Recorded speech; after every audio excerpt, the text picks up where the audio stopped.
தமிழ் உறவுகளுக்கு வணக்கம். மூன்றாவது கண் டிடெக்டிவ் ஏஜென்சி. ராத்திரி 10 மணி. ஒரு கேஸ் ஹிஸ்டரியை பார்த்து டைப் பண்ணி கொண்டிருந்த கவிதா தன் சின்ன வாயை அதிகபட்சமாய் திறந்து ஆ அவ் என்று கொட்டாவி விட்டு கைகளை தலைக்கு மேலே உயர்த்தி நெட்டி முறித்தாள். ஒரு புத்தகத்தை படித்து கொண்டிருந்த சுரேன் நிமிர்ந்து புன்னகைத்தான். என்ன தூக்கமா? ஆமாம் பாஸ், உதைப்பேன். 8 மணியிலிருந்து 3 கப் டீ விழுங்கியிருக்கே. முடியல பாஸ். ஒரு ஜோக் சொல்றேன், கேட்குறியா? உடம்புக்கு புத்துணர்ச்சி வரும். சொல்லுங்க பார்க்கலாம். சுரேன் சொல்ல ஆரம்பித்தான். நள்ளிரவு நேரம். டெலிஃபோன் அடித்தது. ஒரு பெண்ணின் குரல். டாக்டர், உள்ளே வாருங்கள். என் குழந்தை பலூனை விழுங்கிவிட்டான். டாக்டர் பதற்றமாய் ட்ரெஸ் மாட்டிக்கொண்டு புறப்பட தயாரானார். மீண்டும் டெலிஃபோன் மணி அடித்தது. அதே பெண் பேசினாள். சாரி டாக்டர், நீங்கள் வரவேண்டாம். என் கணவர் வேறொரு பலூனை தேடி கண்டுபிடித்து விட்டார். சுரேன் ஜோக்கை சொல்லி முடித்ததும் கவிதா தன் காதுகளை பொத்திக்கொண்டு சீ என்றாள். ஜோக் எப்படி? சாக்கடைக்குள்ள கைவிட்ட மாதிரி இருக்கு. சகிக்கல பாஸ். உங்களுக்கு எங்கிருந்துதான் இவ்வளவு மட்டமான ஜோக்ஸ் கிடைக்குது? மட்டமான இங்கிலீஷ் புஸ்தகத்திலிருந்து தான். இன்னொரு ஜோக் சொல்லட்டுமா? அம்மாடி வேண்டாம், நான் கிளம்புறேன். கவிதா எழுந்து கொண்டாள். ஏய், என்ன கிளம்பிட்ட? டைப் அடிக்கிறது யாராம்? உன் பாட்டியா? உன் பாட்டி தான். வீட்டுக்கு போய் அனுப்பி வைக்கிறேன். என் பாட்டி அந்த காலத்துல கால்டுவெல் துரை ஆபீஸ்ல டைப்பிஸ்டா வேலை பார்த்தவங்க தான். சுவரில் மாட்டியிருந்த ஹேண்ட்பேக்கை எடுத்து தோளில் மாட்டிக்கொண்டு மேஜையின் மேலிருந்த கைனடிக் ஹோண்டா சாவியை பொறுக்கி கொண்டாள். குட் நைட், நாளைக்கு காலையில் பார்க்கலாம் பாஸ். கவிதா குதிக்கால் செருப்பை மாட்டிக்கொண்டு டாக் டாக் என்று கிளம்பி விட்டாள். கவிதா ஒரு நிமிஷம் நின்றாள். நாளைக்கு காலையில ஆபீஸ்க்கு வர்றதுக்கு முந்தி லாயர் ஜெகநாதனை பார்த்துட்டு வந்துடு. நான் போகணுமா? ஏன், போனா என்ன? அந்த ஜெகநாதன் ஒரு பிஜேபி பாஸ். அந்த ஆள் பிஜேபியா இருந்தா உனக்கென்ன, காங்கிரஸா இருந்தா நமக்கென்ன? ஐயோ பாஸ், விவரம் தெரியாம பேசுறீங்க. பிஜேபிங்கிறது கட்சி இல்ல, பின்ன பயங்கர ஜொல்லு பார்ட்டின்னு அர்த்தம். பயங்கர ஜொல்லு பார்ட்டியா? ஆமா, காலேஜ் ஸ்டூடெண்ட்ஸ் மத்தியில் இந்த வார்த்தை இப்ப பிரபலம். லாயர் ஜெகநாதனை நீங்களே பார்த்துட்டு வந்துடுங்க பாஸ். கவிதா கையசைத்து விட்டு மாடிப்படிகளில் இறங்கினாள். அடுத்த சில நிமிடங்களுக்குள் அவளுடைய கைநடிக் கொண்டா கூட்டர் சீறி அடக்கமாய் புகைக்கைக்கு உர் என்று போனது. சுரேன் ஜன்னலிருந்து திரும்பி படித்து கொண்டிருந்த புத்தகத்திற்கு வந்தான்.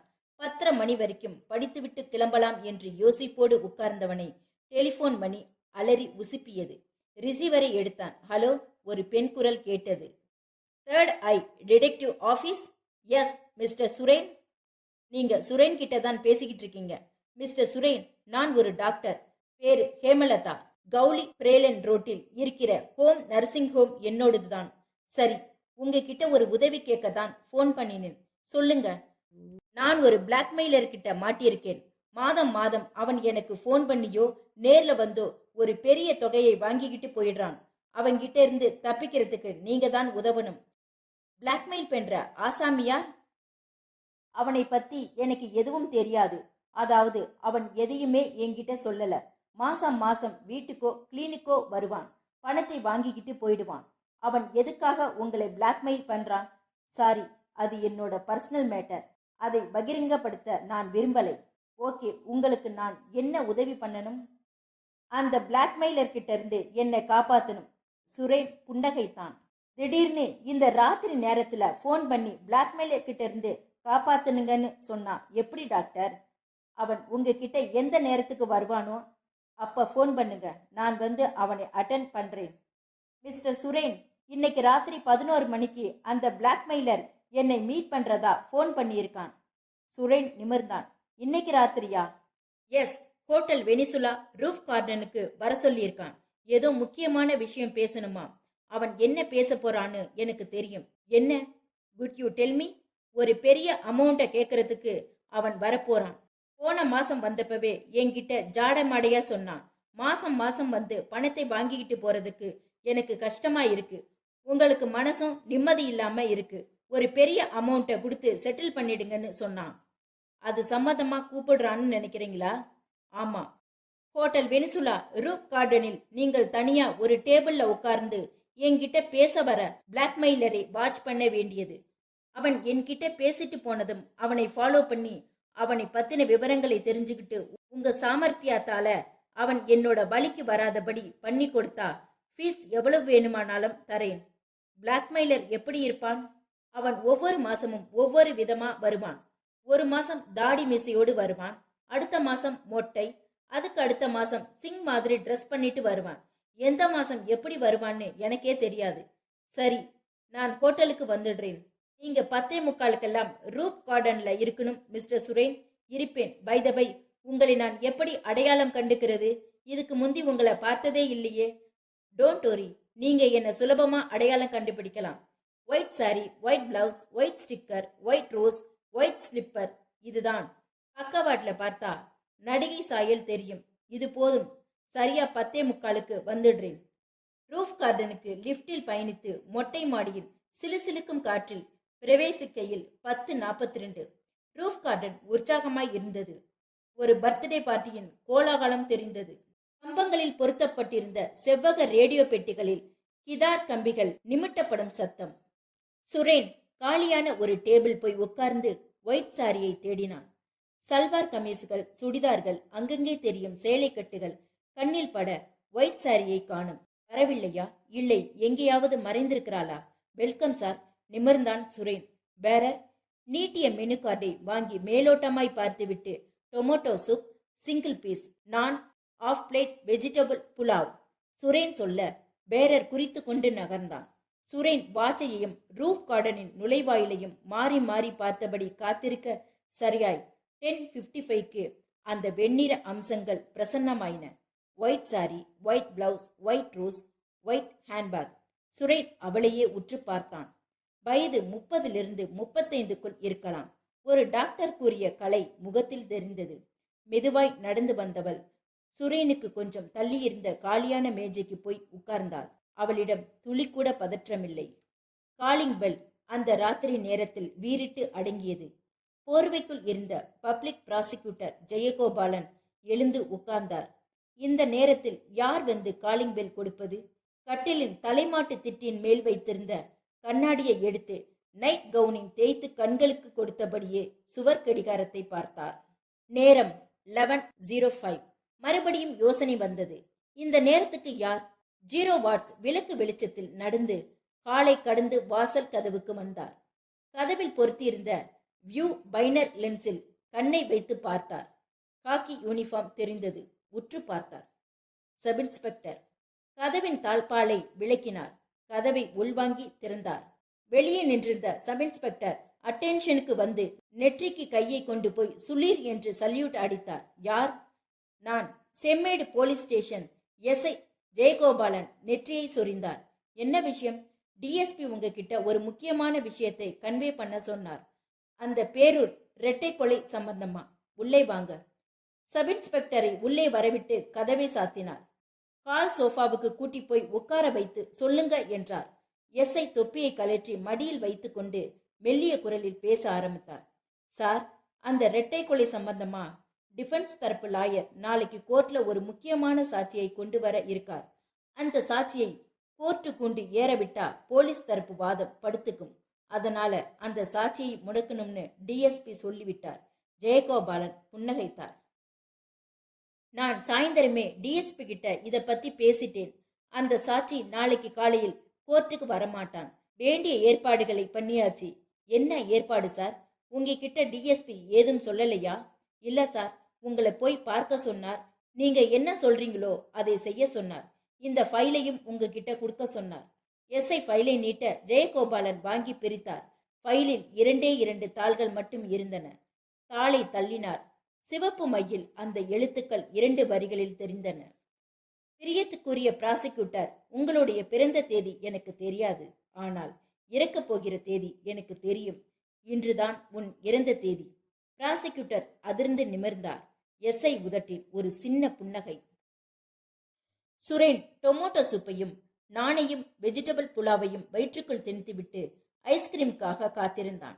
டாக்டர் ஹேமலதாவை தேடி யாரும் வரவில்லை. கடிகாரத்தின் நேரம் 11:30. ஹேமலதா என்னை வர சொன்னதை அந்த பிளாக்மெயிலர் மோப்பம் பிடித்திருப்பானா? பேரர் ஐஸ்கிரீமோடு வந்தான். கோப்பையை வைத்துவிட்டு நகரும் முன்பு சுரேன் கூப்பிட்டான். Bearer, 1 minute sir. சிகரெட் கிடைக்குமா? Which brand sir? சாஸ் சிலர் single or packet single enough. கீழே போய் வாங்கி வர வேண்டும். ஒரு 5 நிமிஷம் ஆகும். பரவாயில்லையா சார்? நோ ப்ராப்ளம் சொன்ன சுரேன் குரலை சற்றென்று தாழ்த்தி கொண்டு, பேரர், உனக்கு வலது பக்கமாய் கொஞ்சம் தள்ளி ஒரு மேஜையில் உட்கார்ந்திருக்கும் பெண்ணை யார் என்று உனக்கு தெரியுமா என்று கேட்டான். அந்த ஒயிட் சாரி? எஸ், அவங்க டாக்டர் ஹேமலதா சார். இந்த ஹோட்டலுக்கு அடிக்கடி வருவாங்களா? வாரத்துக்கு ஒரு தடவையாவது வந்து ரூப் கார்டன்ல டின்னர் சாப்பிட்டு விட்டு போவாங்க சார். தனியாகத்தான் வருவாங்களா? ஆமா. டாக்டர் அம்மாவுக்கு கல்யாணம்? எனக்கு தெரியாது சார். பேரர் நகர்ந்து போய்விட சுரேன் ஐஸ்கிரீம் கிண்ணத்தை தள்ளி வைத்துவிட்டு தன் பாக்கெட்டில் இருந்த சின்ன டைரியை எடுத்து ஒரு பக்கத்தை கிழித்து பால்பெயின் பேனாவால் மலமளவென்று எழுத ஆரம்பித்தான். டாக்டர், இப்போது நேரம் 11:35. அந்த பிளாக்மெயிலர் இன்னும் வரவில்லை. மேற்கொண்டு என்ன செய்வது? நீங்களும் நானும் சந்தித்து பேச வேண்டும். இங்கேயே பேசுவோமா? உங்களுக்கு விருப்பம் இருந்தால் என் மேஜைக்கு வரவும். சுரேன் காகிதத்தை 4ஆய் மடித்து வைத்து கொண்டான். பேரர் சிகரெட்டோடு வந்து நின்றதும் கையில் இருந்த காகிதத்தை நீட்டினான். பேரர், இந்த சீட்டை அந்த டாக்டர் அம்மா கிட்ட கொடுத்துடு. அவன் தயங்க சுரேன் ஒரு 10 ரூபாய் நோட்டை அதனோடு இணைத்து நீட்டினான். பேரரின் பல்வரிசை தெரிந்தது. Thank you sir. பேரர் சீட்டை கொண்டு போய் கொடுப்பதும் ஹேமலதா அதை வாங்கி மற்றவர்களுக்கு தெரியாமல் பிரித்து படிப்பதும் தெரிந்தது. சுரேன் ஐஸ்கிரீமை துளி துளியாய் சாப்பிட்டு ஒரு 10 நிமிஷத்தை கரைத்திருந்த போது பேரர் பில் தட்டோடு வந்தான். குனிந்து பில் தட்டை வைக்கும் போது கிசுகிசுப்பான குரலில் சொன்னான், சார், பில்லுக்கு கீழே அந்த டாக்டர் அம்மா எழுதின ஒரு ஸ்லீப் இருக்கு. சுரேன் சுறுசுறுப்பாய் தட்டை தன் பக்கமாய் இழுத்து பில்லுக்கு கீழே இருந்த அந்த ஸ்லீப்பை எடுத்தான். சுரேன், அந்த பிளாக்மெயிலர் வரவில்லை. காரணம் தெரியவில்லை. இனிமேல் நாம் காத்து கொண்டு இருக்க வேண்டாம். உங்களோடு பேச நானும் விரும்புகிறேன். கார் பார்க்கிங்கில் என்னுடைய பியட் கார் TDB 6734 நிற்கிறது. கதவு லாக் செய்யப்படவில்லை. நீங்கள் இங்கிருந்து கிளம்பி காருக்குள் போய் இருங்கள். கண்ணாடியை மேலே ஏற்றிக்கொள்ளுங்கள். நானும் உடனே வந்து விடுகிறேன். ஹேமலதா. சுரேன் அந்த கடித ஸ்லிப்பை பயன்படுத்தி கொண்டு பில்லுக்கு பணத்தை செலுத்திவிட்டு எழுந்தான். ஸ்டிக்கால் பல்லை நெருக்கிக் கொண்டே லிப்டில் இறங்கி ஹோட்டல் ரிசப்ஷனை கடந்து காரிடாரை தாண்டி ஹோட்டலின் பின்பக்கம் இருந்த கார் பார்க்கிங்க்கு வந்தான். கார் பார்க்கிங் இருட்டில் இருந்தது. கார்கள் ஓரளவிற்கு நெருக்கமாய் தெரிய சுரேன் ஒவ்வொரு காராய் பார்த்து கொண்டே நடந்தான். 2 நிமிஷ தேடலுக்கு பின் TDB 6734 சந்தன நிற பியட் பார்வைக்குள் கிடைத்தது. சுரேன் சற்று முற்றும் பார்த்தான். கப்பியிருந்த இருட்டில் ஆழமான நிசப்தம். காரை மெல்ல நெருங்கி அதன் கைப்பிடியை பற்றி இழுத்தான். பின்கதவு பளிச்சென்று திறந்து கொண்டது. உள்ளே நுழைந்து சீட்டுக்கு சாய்ந்தான். கண்ணாடிகளை ஏற்றிவிட்டு கொண்டு ஹேமலதாவுக்காக காத்திருந்தான். வினாடிகள் கரைந்தது.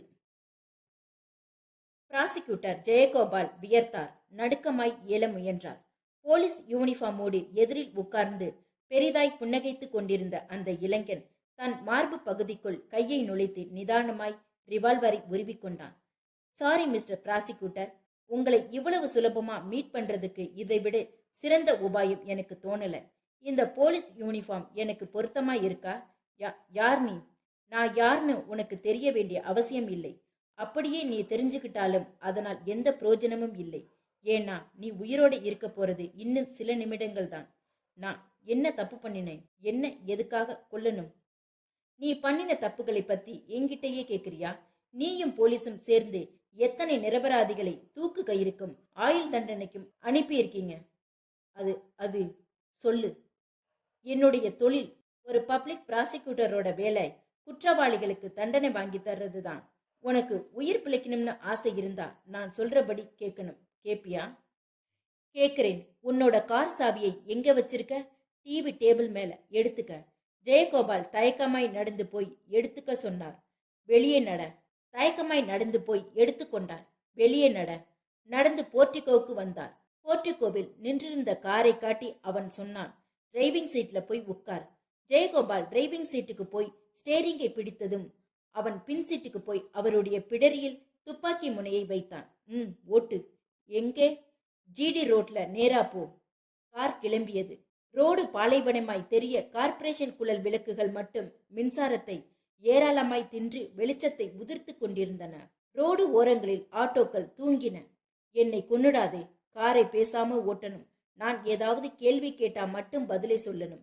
RG D ரோட்ல கர்ஜென்று டயர்களை தேய்த்து கொண்டு ஒரு நிமிஷம் ஓடிய பின் லெஃப்ட் என்றான். கார் இடது பக்க ரோட்டில் வெட்டி கொண்டு திரும்பியது. உங்களுக்கு என்ன வயது? பிபி சார். 40. கல்யாணம் பண்ணிக்கலை போலிருக்கு. இல்ல. ஏன்? ஜெயகோபால் மௌனம் சாதித்தார். அவன் சிரித்தான். கல்யாணம் பண்ணிக்கிட்டா ஊர்ல இருக்கிற பொண்ணுங்களை மேய முடியாது தானே? ஜெயகோபாலன் திரும்பி முறைத்தார். உண்மையை சொன்னா கோபம் வருதாக்கும். கார் ஒரு குழியில் இறங்கி தடுமாறியது.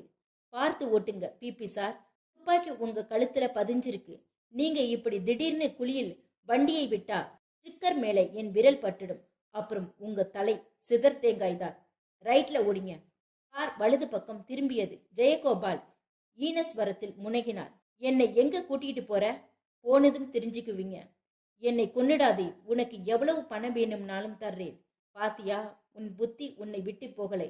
விலை பேச ஆரம்பிச்சிட்டியே. எவ்வளவு பணம் தருவ? என்னுடைய சொத்து பூராவும் தர்றேன். என்னை கொன்னுடாதே. உயிர் மேல உனக்கு அவ்வளவு ஆசையா? இதே ஆசைதானே மற்றவங்களுக்கும் இருக்கும்.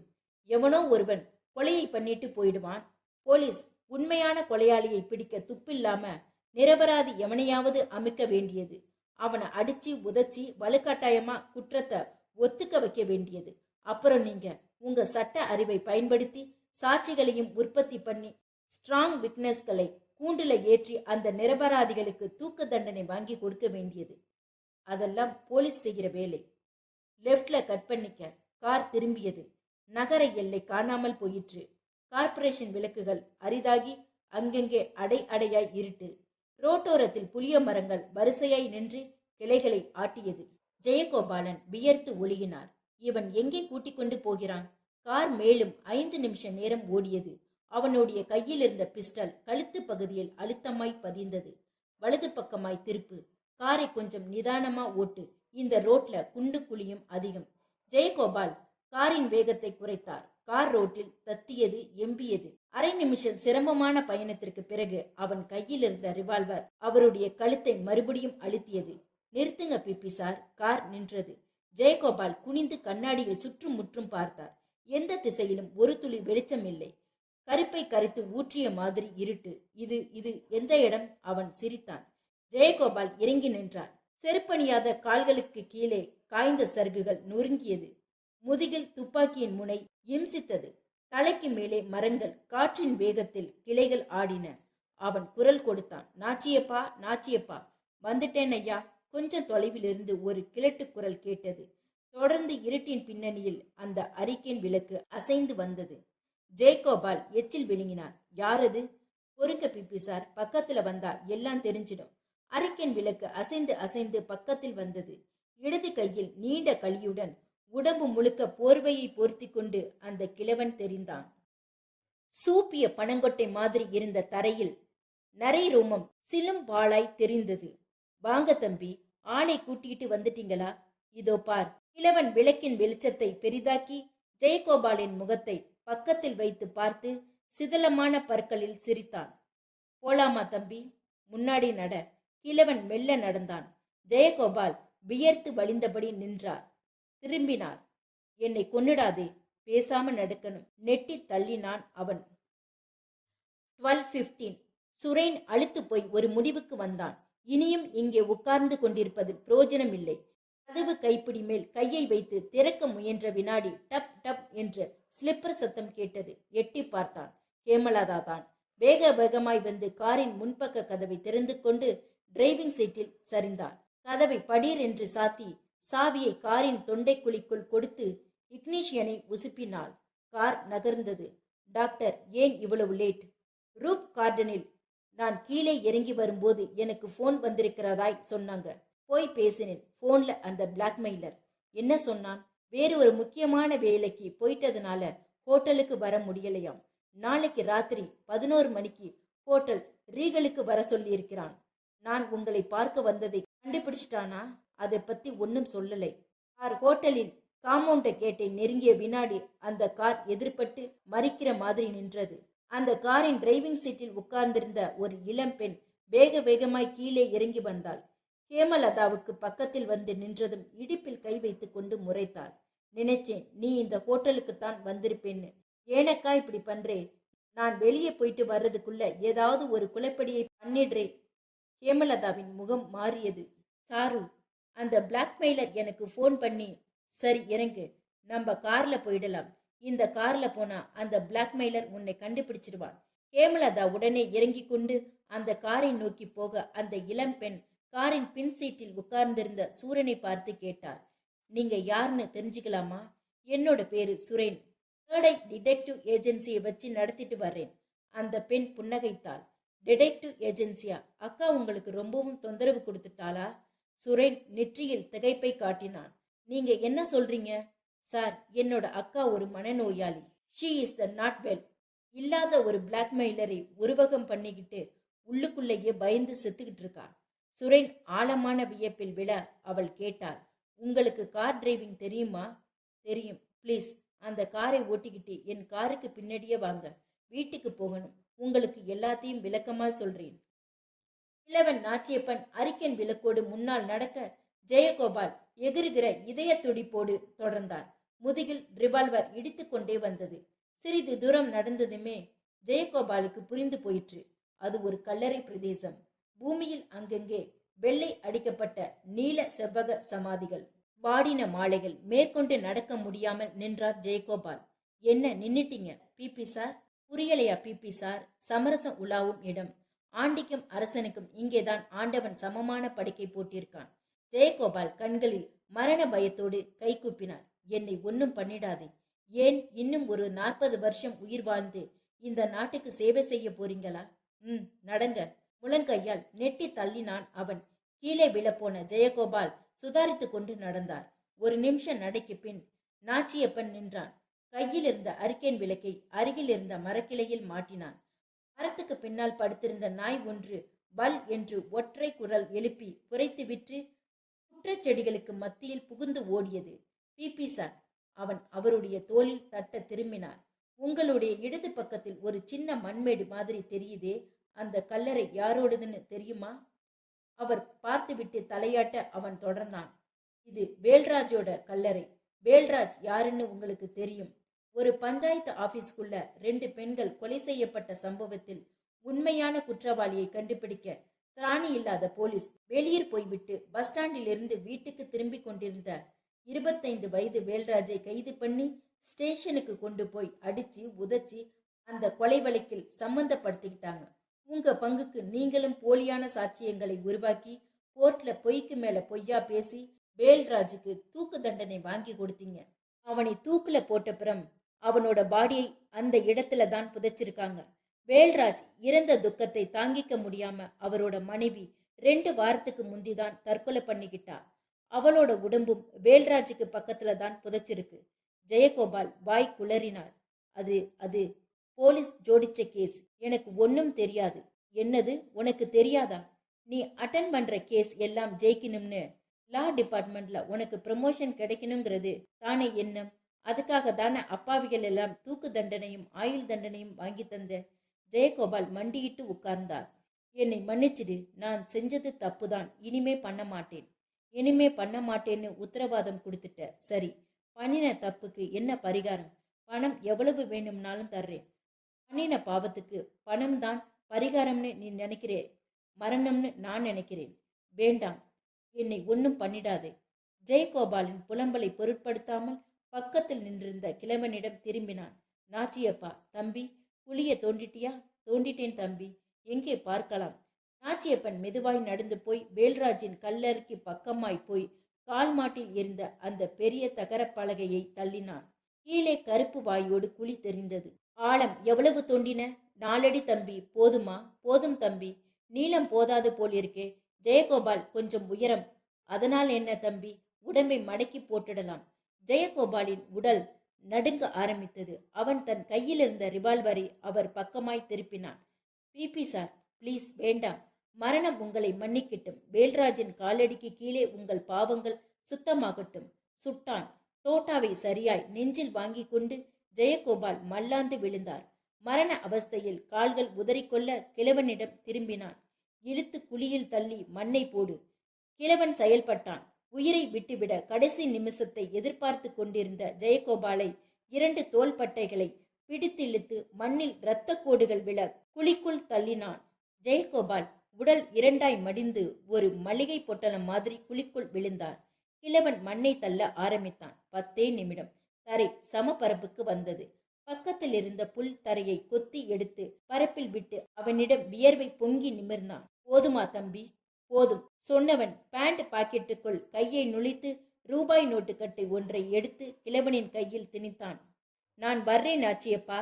தம்பி காரை என்ன பண்ண போறீங்க? அவன் சிரித்தான். பயப்படாதே, காரை ஜெயகோபால் வீட்டுக்கு முன்னாடி நிறுத்திட்டு நான் பாட்டுக்கு போயிடுவேன். கிழவன் தன் பாலடைந்த பற்களை காட்டினான். தம்பி மறுபடியும் எப்ப வரும்? 2 நாள்ல. டாக்டர் ஹேமலதாவின் பங்களா. பாலில் தூக்க மாத்திரை கலந்து அதை ஹேமலதாவுக்கு கொடுத்து குடிக்க செய்து தூங்க வைத்த பெண் சுரேனிடம் வந்தால் அந்த இளம்பெண் நெற்றியை பிடித்து கொண்டு எதிர் சோஃபாவில் தளர்ந்து உட்கார்ந்தாள். டாக்டர் தூங்கிட்டாங்களா? நீங்க சொன்னதை என்னால் நம்ப முடியல. டாக்டர் ஹேமலதா மனநோயாளியா? அவள் நிமிர்ந்தாள். மிஸ்டர் சுரேன், அக்கா ஒரு மனநோயாளின்னு சொன்னதை நீங்க தப்பா புரிஞ்சுக்கிட்டீங்கன்னு நினைக்கிறேன். அவங்க ஒரு விதமான மென்டல் பிரஷரில் பாதிக்கப்பட்டிருக்காங்க. உங்க மாதிரியான டிடெக்டிவ் ஏஜென்சிக்கு ஃபோன் பண்ணி ஒரு பிளாக்மெயிலர் தன்னை மிரட்டுறதாகவும் தன்னை அந்த இக்கட்டிலிருந்து காப்பாற்றும்படியாகவும் கெஞ்சுவாங்க. போலீஸுக்கு ஃபோன் பண்ணினா அவங்க எந்த ரெஸ்பான்ஸும் பண்ண மாட்டாங்க. சுரேன் ஆச்சரியத்தான். எதனால இப்படி?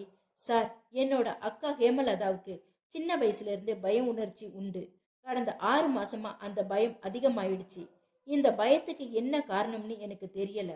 6 மாசத்துக்கு முந்தி அக்காவுக்கு ஒரு நாள் கடுமையான ஜுரம் வந்தது. அதிலிருந்து பய உணர்ச்சி அதிகமாயிருக்குன்னு சைக்கார்டிஸ்ட் கிரிதரன் சொன்னார். உங்க பேரு?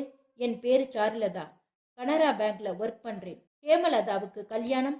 அக்கா கல்யாணம் பண்ணிக்கல. ஏன்? கேட்டதற்கு விருப்பமில்லைன்னு சொல்லிட்டாங்க. இந்த வீட்டுல நீங்க 2 பேர் மட்டும்தானா? ஆமா. அப்பா அம்மா கூட பிறந்தவங்க யாரும் இல்லை. ஹேமலதாவுக்கு மனநிலை பாதிக்கப்பட்ட விஷயம் முதலா உங்களுக்கு எப்ப தெரிஞ்சது? 6 மாசத்துக்கு முந்தி ஒரு நாள், அன்னைக்கு அமாவாசை தினம், ராத்திரி 11 மணி இருக்கும். நல்லா தூங்கிட்டு இருந்த நான் ஏதோ சத்தம் கேட்டு கண்ணை முழிச்சு பார்த்தேன். அக்கா யார்கிட்டயோ சத்தம் போட்டு பேசிக்கிட்டு இருந்தா. இதுவாய் போய் சாவி துவாரத்துல கண்ணை வச்சு பார்த்தேன். அக்கா படுக்கையில் சம்மணம் போட்டு உட்கார்ந்து எதிரில் யாரோ உட்கார்ந்துருக்கிற மாதிரி பாவனை பண்ணிக்கிட்டு, நீ கேட்கிற பணத்தை எல்லாம் என்னால் தர முடியாது. உன்னால் என்ன பண்ண முடியுமோ பண்ணிக்க. நீ இப்படி வந்து தினமும் மிரட்டினா நான் போலீஸ்ல சொல்லிடுவேன். மரியாதையா எந்திரிச்சு போயிடு. வராதே, என் பக்கத்துல வராதே. இப்படி தனக்கு தானே பேசிக்கிட்டு இருந்தா. நான் கண்ணை கசக்கிட்டு உத்து பார்த்தேன். அக்காவுக்கு முன்னாடி யாருமே இல்லை.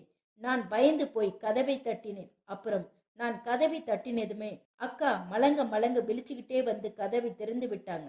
என்னக்கா, யார்கிட்டயோ பேசிக்கிட்டு இருந்தேன்னு கேட்டேன். அதுக்கு அக்கா உதட்டை குழந்தை மாதிரி பிதுக்கி காட்டிக்கிட்டு நான் யார் கூடவும் பேசலேன்னு சொன்னாங்க.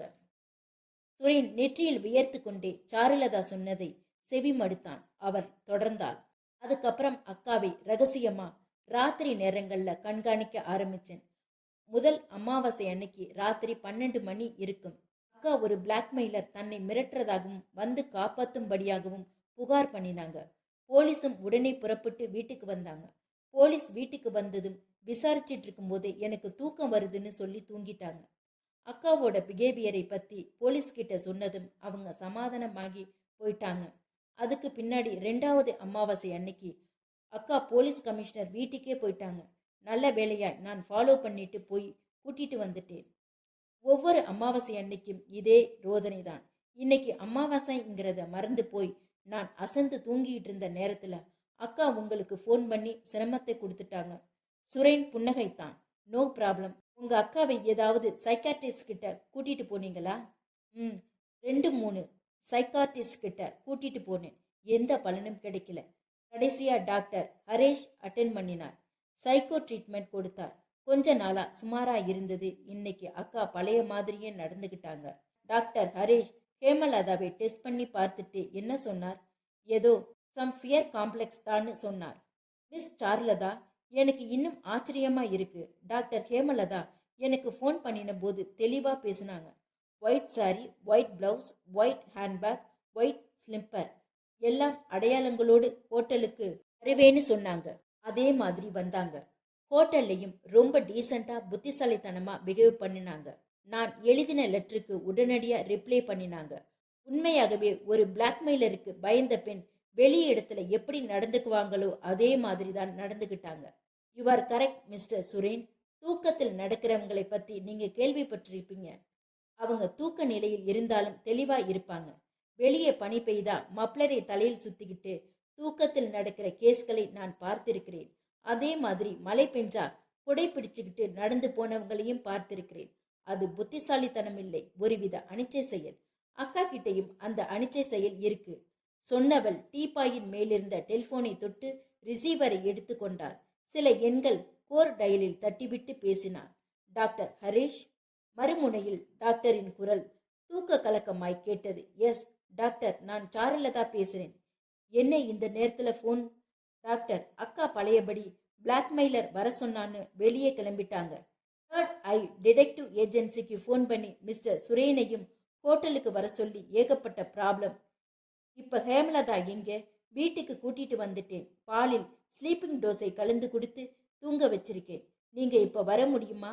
அரை மணி நேரத்தில் வர்றேன். சொன்னபடி அரை மணி நேரத்துக்குள் வீட்டு காம்பவுண்ட் அருகே கார் ஆரன் சத்தம் கேட்டது. சாருலதா போய் கதவை திறந்தாள்.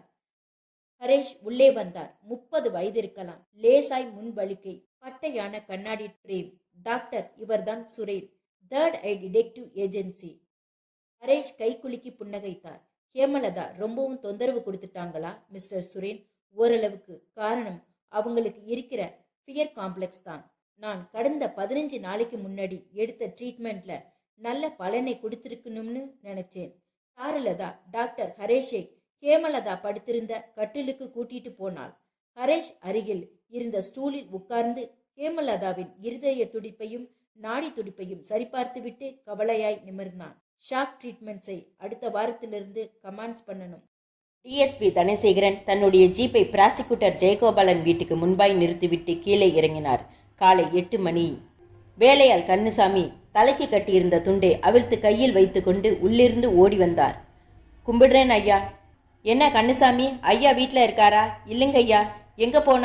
எங்கே போனார்னு தெரியலங்க ஐயா. நான் காலையில் 6 மணிக்கு வேலைக்கு வந்தப்ப வாசல் கதவு திறந்தே இருந்துச்சு. ஐயா ஞாபகம் மறதியா? பூட்டாமல் வாக்கிங் போயிட்டாருன்னு நினச்சேன்.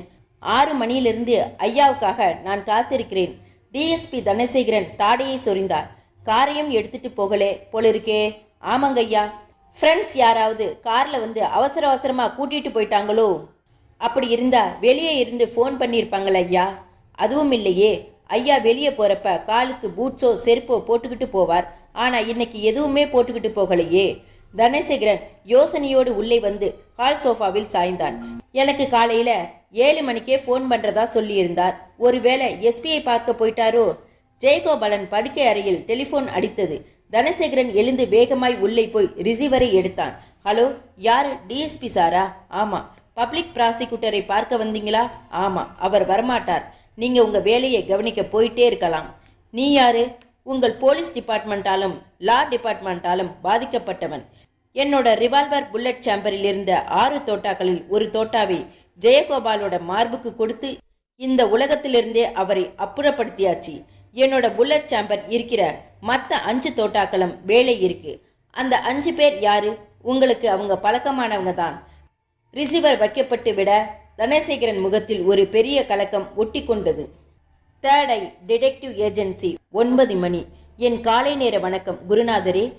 கவிதா ஒரு பளிர் சிரிப்போடு அலுவலகத்தில் நுழைந்தாள். தோளில் இருந்த ஹேண்ட்பேக்கை சுவர் ஆணியில் மாட்டினாள். ரிவால்வில் நாற்காலிக்கு சாய்ந்து யோசனையில் இருந்த சுரேன், கவிதா இப்படி வந்து என் முன்னாடி உட்கார் என்றான். என்ன காலையிலேயே அரட்டையா? அரட்டை இல்லை. நேத்து ராத்திரி நீ வீட்டுக்கு கிளம்பி போனதுமே ஒரு கேஸ். அடடே, நான் இல்லைன்னா உங்களுக்கு எதுவுமே பிடிபடாதே. கிளைண்ட்டை போக சொல்லிட்டீங்களா? நீ வெளியே போனதை பார்த்துட்டு தான் கிளைண்ட்டே உள்ளே வந்தாராம். அழகா வாரிட்டீங்க பாஸ். கேஸ் என்னவோ? வந்தது ஆனா பெண்ணா? சுரேன் நேத்து ராத்திரி நடந்த சம்பவங்களை ஒரு சிறுகதை மாதிரி சொல்லி முடித்தான். கவிதா இமைக்காமல் கேட்டுவிட்டு நெற்றி நிறைய ஆச்சரியப்பட்டாள். அப்படின்னா இது உண்மையான பிளாக்மெயிலர் கிடையாதா? கிடையாது. ஆனால் டாக்டர் ஹேமலதாவோட வாழ்க்கையில் ஃப்ளாஷ்பேக்கில் விரும்பத்தகாத சம்பவம் ஏதோ நடந்திருக்கு. அந்த ஃபியர் காம்ப்ளெக்ஸ் வர்றதுக்கு காரணம் அந்த சம்பவம் தான். சைக்காட்ரிஸ்ட் டாக்டர் ஹரேஷுக்கு அது பிடிபடலை. அவர் ஹேமலதாவை ஒரு மனநோயாளியாகவே தான் பார்க்கிறாரே தவிர ஹேமலதாவோட ஃப்ளாஷ்பேக்கை பிரித்து பார்க்கலை. நீங்கள் பிரிக்க போறீங்களாக்கும்? ஆமாம். சாருலதாவுக்கு ஹேமலதாவோட வாழ்க்கை பற்றி ஒரு மைக்ரோ மில்லிமீட்டர் பிசகாம தெரிஞ்சுக்கணுமே. பொதுப்படையா தெரிஞ்சிருக்கு. ஆனா ஹேமலதா மனசுக்குள்ள சில ரகசிய அறைகள் இருக்கு. அந்த அறைகளை திறந்தா, பாஸ், இந்த கேஸை பத்தி என்னோட லேசான அபிப்பிராயத்தை சொல்லட்டுமா? என்ன, இது ஒரு சைக்கோ பேஷன் கேஸ். அந்த கேஸுக்குள்ளே மூக்க நுழைச்சா ஒரு பைசா கூட கிடைக்காது. கவிதா, ஹேமலதாவை பார்க்க பார்க்க எனக்கு பரிதாபமாக இருக்கிறது. ஒரு டாக்டரே சைக்கோ பேஷண்டாக இருக்கலாமா? சரி, இந்த கேஸை எடுத்துக்கிறதா தீர்மானம் பண்ணிட்டீங்க. ஹேமலதாவோட மனசுக்குள்ள இருக்கிற ரகசிய அறைகளை எப்படி திறக்க போறீங்க? ஹேமா நர்சிங் ஹோமுக்கு நீயே நானும் இப்ப கிளம்ப போறோம். போய் வா சொல்றேன். மேஜையில் இருந்த ஸ்கூட்டர் சாவியை எடுத்துக்கொண்டான் சுரேன். டிஎஸ்பி தனசேகரன் போலீஸ் அதிகாரிகள் கூடியிருந்த அந்த முக்கியமான கூட்டத்தில் சற்று கவலையான குரலில் பேசிக்கொண்டிருந்தார். பப்ளிக் பிராசிக்யூட்டர் ஜெயகோபால் கடத்தப்பட்டு கொலை செய்யப்பட்டாரா அல்லது உயிரோடு இருக்கிறாரா என்பது தெரியவில்லை. என்ன காரணத்துக்காக யார் இதை செய்தார்கள் என்பதும் புரியவில்லை. போலீஸ் டாக் பிளாக்கியை வரவழைத்து ஸ்மெல் செய்து பார்த்தும் எந்த உபயோகமான தடயமும் கிடைக்கவில்லை. ஜெயகோபாலுக்கு ஆளும் கட்சியில் கொஞ்சம் ஈடுபாடு உண்டு. சோ அவருடைய கடத்தலுக்கு பின்னால் அரசியலும் இருக்க வாய்ப்புண்டு. ஜெயகோபாலர் வீட்டில் டெலிபோனில் என்னிடம் பேசிய நபர் தன்னுடைய ரிவால்வரின் புல்லட் சாம்பரில் இன்னும் 5 தோட்டாக்கள் இருப்பதாகவும் அந்த 5 தோட்டாக்களுக்கும் 5 பேரை கொல்ல பயன்படுத்தப்படும் என்றும் சொல்லியிருக்கிறான். அது சற்று கவலை தரக்கூடிய விஷயம். அவன் கொலை செய்வதற்கான மோட்டிவ் என்ன என்று தெரியாமல் எந்த முயற்சியையும் நாம் செய்ய முடியாது. அசிஸ்டன்ட் கமிஷனர் ராஜேந்திரன் டிஎஸ்பியை ஏறிட்டார். பப்ளிக் பிராசிக்யூட்டர் ஜெயகோபாலுக்கு அரசியல் ஈடுபாடு வெகு குறைவுதான். அரசியல் தீவிரமாய் இறங்கும் உத்தியோகமும் அவரிடம் இல்லை. என்னுடைய அசம்ஷன் என்னவென்றால், ஜெயகோபால் தன்னுடைய தொழில் ரீதியில் பெரிய வெற்றிகளை பெற்றவர். நம்மால் குற்றம் சாட்டப்பட்டு கோர்ட்டு கூண்டில் நிறுத்தப்பட்ட அத்தனை பேரும் அவர் தண்டனையை வாங்கி கொடுத்திருக்கிறார். தான் எடுத்துக்கொண்ட கேஸில் வெற்றி பெற வேண்டும் என்பதற்காக தன் வாத திறமையை மட்டும் நம்பாமல் சட்டத்துக்கு புறம்பாக சில குறுக்கு வழிகளையும் கையாண்டவர். நிறைய நிரபராதிகள் அவரால் தண்டிக்கப்பட்டு இருக்கிறார்கள். பெரும்பாலும் தூக்கு தண்டனைகள். அப்படிப்பட்ட தூக்கில் போடப்பட்ட அந்த நபருடைய குடும்பத்தை சேர்ந்த யாராவது ஒருவர் ஜெயகோபாலை கடத்தி போய் கொலை செய்திருக்கலாம். கமிஷனர் தணிகாசலம் குறுக்கிட்டார். I agree with you mister Rajendran. எனக்கு இந்த சந்தேகம் உண்டு. அண்மையில் அவர் எடுத்துக்கொண்ட கேஸ் எது? நஞ்சனூர் பஞ்சாயத்தில் நடந்த இரட்டை கொலை கேஸ் சார். கழிப்பறையில் வச்சு 2 பெண்களை தீர்த்து கட்டின சம்பவம். கொலையாளி யாரு? வேல்ராஜ்னு ஒருத்தன். உண்மையான கொலையாளி அவன்தானா? சந்தேகத்தின் பேரில் பிடிச்சும் அவனை விசாரிச்சுக்கிட்டு இருந்த போதே ஆபீஸ்ல நடந்த இரட்டை கொலை சம்பந்தமா தமிழ்நாடு பூராவும் கொந்தளிப்பாய் இருந்தது. கொலையாளியை உடனடியா அரெஸ்ட் பண்ண சொல்லி மினிஸ்டர் லெவலில் இருந்த ஒரே பிரஷர். வேல்ராஜை அடிச்சு உதைச்சி கொலைகளை பண்ணினதா ஸ்டேட்மெண்ட் வாங்கிட்டோம். அதுக்கப்புறம் பப்ளிக் ப்ராசிக்யூட்டர் ஜெயகோபால் டாக் விட்னஸ்களை உருவாக்கி கேஸை ஜோடனை பண்ணி கோர்ட்ல பொய்யான ஆதாரங்களை ப்ரொடியூஸ் பண்ணி வேல்ராஜுக்கு தூக்கு தண்டனை வாங்கி கொடுத்தார். வேல்ராஜுக்கு தூக்கு தண்டனை நிறைவேறி இப்போது 1 மாதம் தான் ஆச்சு. அந்த வேல்ராஜோட குடும்ப பின்னணி என்ன? டிஎஸ்பி தனசேகரன் குறுக்கிட்டு சொன்னார். வயசான அம்மா அப்பா, இறந்த மனைவி. வேல்ராஜ் இறந்த துக்கம் தாங்க மாட்டாம 2 வாரத்துக்கு முந்திதான் தற்கொலை பண்ணிக்கிட்டு செத்துட்டா. கமிஷனர் மேலும் கீழுமாய் தலையாட்டினார். நோ டவுட் வேல்ராஜோட சம்பந்தப்பட்ட யாரோ ஒருத்தன் தான் பப்ளிக் ப்ராசிக்யூட்டரை கடத்தி போயிருக்கணும். வேல்ராஜுக்கு எந்த ஊர்? திருப்பூருக்கு பக்கத்துல Vanchipalayam sir. Mister Dhanasekaran sir, நீங்க இன்னைக்கு வஞ்சிபாளையம் புறப்பட்டு போங்க. வேல்ராஜோட உறவு ஜனத்தையும் நண்பர் வட்டாரத்தையும் க்ளோஸா அப்சர்வ் பண்ணுங்க. ஸ்பாட்டுக்கு போகும்போது யூனிஃபார்ம் வேண்டாம், கேஷுவலா போங்க. டைரக்டா இன்வால்வ் ஆகாம கொஞ்சம் தள்ளி நின்னே அப்சர்வ் பண்ணுங்க. Yes sir. Hema nursing home சற்று பிரம்மாண்டமாய் முதல் தடவை பார்க்கும்போது எவரையும் அசர வைக்கிற மாதிரி இருந்தது. சுரேனும் கவிதாவும் அவுட் பேஷண்ட் வார்டுக்குள் நுழைந்தார்கள். வராண்டா ஓரமாய் நோயாளிகளின் கும்பல், பெரும்பாலும் பெண்கள். கவிதா, நான் அந்த குரோட்டோன்ஸ் தொட்டிக்கு பக்கத்துல நின்றுட்டு இருக்கேன். நீ ஹாஸ்பிட்டலை சுத்தி பார்த்துட்டு வா. உனக்கு பழக்கமான நர்ஸ் எவளாவது கண்ணில் படுறாங்களான்னு பாரு. கவிதா தலையாட்டி விட்டு உள் வார்டை நோக்கி போனாள். சுரேன் மெதுவாய் நடை போட்டு குரோட்டோன்ஸ் தொட்டிக்கு பக்கத்தில் வந்தான். சற்று விசாலமான இடம். தூரத்தில் ஆபரேஷன் வார்டு தெரிந்தது. பக்கத்தில் செம்பருத்தி செடி அடர்த்தியாய் வளர்ந்திருந்தது. சுரேன் தூணுக்கு மறைவாய் நின்று கொண்டு கவிதா கொண்டு வர போகிற தகவலுக்காக காத்திருந்தான். 5 நிமிடம் வரை கரைந்திருக்கும். செம்பருத்தி செடிக்கு பின்னால் இருந்து அந்த பேச்சு குரல் கேட்டது. பெண் குரல். பணம் எவ்வளவு வச்சிருக்கே? 100 ரூபாய். பதில் சொன்னதும் பெண், சரி அந்த 100 ரூபாயை எடு. என்ன நர்சம்மா, மருந்துக்கு வச்சிருக்கிற பணத்தை போய் கேட்குறீங்க? உனக்கு மருந்து தானே வேணும், வேண்டிய மருந்தை நான் ஸ்டோரிலிருந்து எடுத்து தரேன், அந்த பணத்தை கொடு. நர்சம்மா, மருந்தை கண்டிப்பா தருவீங்களா? தர்றேன். மருந்து ஸ்டோர் சாவியை என் கையில் தானே இருக்கு. நர்சம்மா, என் புருஷனுக்கு குணமாயிடுமா? இந்த ஆஸ்பத்திரிக்கு வந்துட்டேல, இனிமே உன் புருஷனுக்கு ஆயுசு 100. கவலைப்படாம போ. ஆஸ்பத்திரியில் இருக்கிற வரைக்கும் என்னை அப்பப்ப கவனிச்சுக்க, வேண்டியது பண்ணித்தரேன். சுரேன் எட்டி பார்த்தான். நர்ஸ் ஒருத்தி அந்த நோஞ்சான் பெண்ணிடமிருந்து 100 ரூபாய் நோட்டை வாங்கி தன் பிளவுஸு பகுதிக்குள் திணித்து கொண்டிருந்தாள். வரே நர்சம்மா, கிளம்பு. மருந்து நானே உன்னோட வார்டுக்கு கொண்டு வந்து தர்றேன். அவசரப்பட்டு ஸ்டோர் ரூமுக்கு வந்துடாதே. அந்த ஸ்டாஃப் நர்ஸ் காக்கா மூக்குக்காரி உன்னை குடைஞ்சி எடுத்துடுவா. அந்த பெண் செடி மறைவிலிருந்து வெளிப்பட்டு பக்கத்து வராண்டா படியேறி போக சுரேன் இருந்த திரைப்பக்கம் வந்து அவனை கடந்து இயல்பாகவே நடந்து போனாள். சுரேன் பின்தொடர்ந்தான். ஆள் நடமாட்டம் இல்லாத ஆபரேஷன் தியேட்டர் அருகே வந்ததும் குரல் கொடுத்தான். சிஸ்டர். அவள் திரும்பினாள். அலட்சியமாய் புருவங்களை உயர்த்தி என்ன என்றாள். டாக்டர் வந்துட்டாரா? வரல. எப்போ வருவார்? ஓர் அரை மணி நேரமாகும் என்றவள் கொஞ்சம் கோபமாய் கேட்டாள். டாக்டரை பார்க்க வந்த நீங்க எதுக்காக இந்த பக்கமெல்லாம் வர்றீங்க? போய் ஓபி வார்டில் உட்கார்ந்துருங்க. எக்ஸ்கியூஸ் மீ சிஸ்டர், நான் உங்க டாக்டர் கிட்ட என் உடம்பை காட்ட வரல. தென் உங்களை பத்தி ஒரு புகார் கொடுக்கத்தான் வந்திருக்கேன். என்னை பத்தின புகாரா? எஸ். என்ன புகார்? மருந்து ஸ்டோர் ரூம் சாவி உங்ககிட்ட தானே இருக்கு. ஆமா. பேஷண்ட்ஸ் கிட்ட இருந்து லஞ்சமா ஒரு அமௌண்ட்டை வாங்கிக்க வேண்டியது, ஹாஸ்பிட்டலுக்கு சொந்தமான மருந்தை ஸ்டாக் ரூமிலிருந்து இஷ்டத்துக்கு எடுத்து கொடுக்க வேண்டியது. இதை பத்தி தான் டாக்டர் கிட்ட புகார் பண்ண போறேன். நர்ஸ் முகம் உடனே வியர்த்தது. சார், அதெல்லாம் ஹாஸ்பிட்டலுக்கு இலவசமா வர்ற சாம்பிள் மருந்து. இலவசமா வர்ற மருந்து தானே அது? ஆமா சார். அப்படின்னா நோயாளிக்கு அது இலவசமா தானே தரணும். அது வந்து இதோ பாருங்க சிஸ்டர், நான் யாருங்கிற விஷயத்தை உங்ககிட்ட சொல்றேன். கவர்மெண்ட் மெடிசன் கண்ட்ரோல் டிபார்ட்மெண்ட்லேருந்து வர்றேன். இந்த டிபார்ட்மெண்ட்டோட வேலை என்ன தெரியுமா? ஹாஸ்பிட்டலுக்கு இலவசமாக சப்ளை செய்யப்படுற மருந்துகள் முறைப்படி ஏழை நோயாளிகளுக்கு இலவசமாக விநியோகிக்கப்படுதான்னு கண்காணிக்கிறது தான். எனக்கு இந்த டிபார்ட்மெண்ட்டில் எக்ஸாமினர் போஸ்ட். நினைச்ச நேரத்துக்கு எந்த ஹாஸ்பிட்டலுக்கும் போய் நான் சோதனை பண்ணலாம். நர்ஸ் வெளவெளுத்து போய் தன் பெரிய மை பூசிய கண்ணங்களில் நீரை காட்டினார். சார், ஃபர்கிவ் மீ சார், என்னோட குடும்பம் பெரிய குடும்பம். டாக்டர் தர சம்பளம் போதலை, அதான் இப்படி. உங்கள் பேர் என்ன? வசந்தி. இங்கே எத்தனை வருஷமா சர்வீஸ்? 5 வருஷம் சார். பாருங்க வசந்தி, நான் இந்த ஹாஸ்பிட்டலுக்கு வந்தது வெறும் மருந்து ஊழலை கண்டுபிடிக்கிறதுக்காக மட்டுமில்லை. டாக்டர் ஹேமலதா கிட்ட ஏதோ தப்பு இருக்கு, அதையும் கண்டுபிடிக்கத்தான். சார், உங்களுக்கு இங்கே 5 வருஷம் சர்வீஸ் இருந்திருக்கு.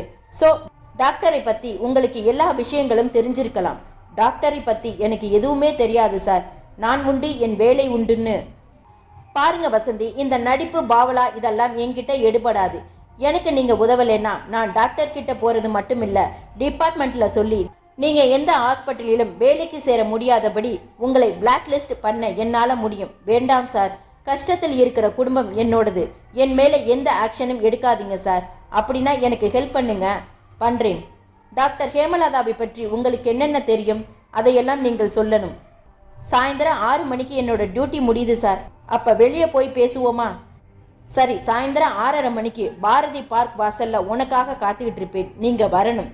வந்துடுறேன் சார். சொல்லிட்டு வராம இருந்தா இந்த வேலையில நீங்க நீடிக்க முடியாது. கண்டிப்பா வர்றேன் சார். அவள் வியர்த்த முகமாய் அவசரமாய் நடந்து போக சுரேன் ஹாஸ்பிட்டலின் முகப்புக்கு வந்தான். கவிதா கண்ணில் படவில்லை. ஓபி வார்டில் நோயாளிகள் கூட்டம் கசகசத்தது.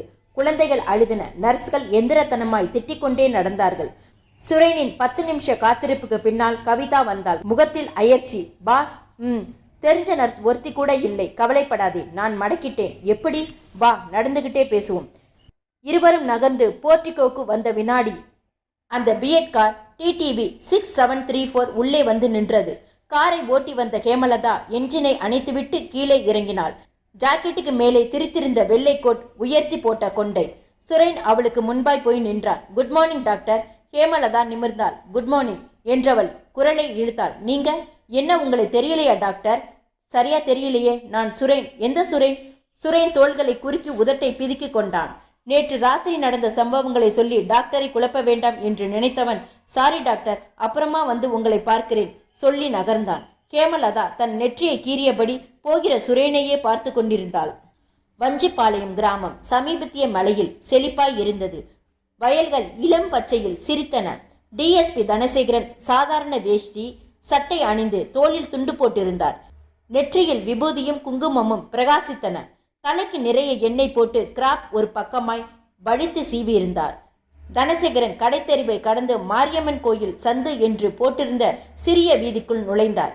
முற்பகலின் வெயிலுக்கு பயந்து தெருவில் ஆள் நடமாட்டம் குறைந்து போயிருக்க தனசேகரன் மெல்ல நடந்து அந்த ஆஸ்பட்டாஸ் கூரை வேய்ந்த கட்டடத்திற்கு முன்பாய் வந்து நின்றான். சுவரில் பொருத்தியிருந்த பெயர் பலகையில் மகாலிங்கம் விசைத்தறி பட்டறை என்ற வாசகம் தெரிய உள்ளே நுழைந்தார். கட்டடத்துக்குள் விசைத்தறியின் ராட்சச சத்தம் கேட்டன. இவரை பார்த்ததும் காக்கி அரைட்ராயரும் பனியனும் அணிந்த இளைஞன் ஓடி வந்தான். யாருங்க? யார் வேணுங்க? முதலாளி இருக்காரா? இருக்கார்.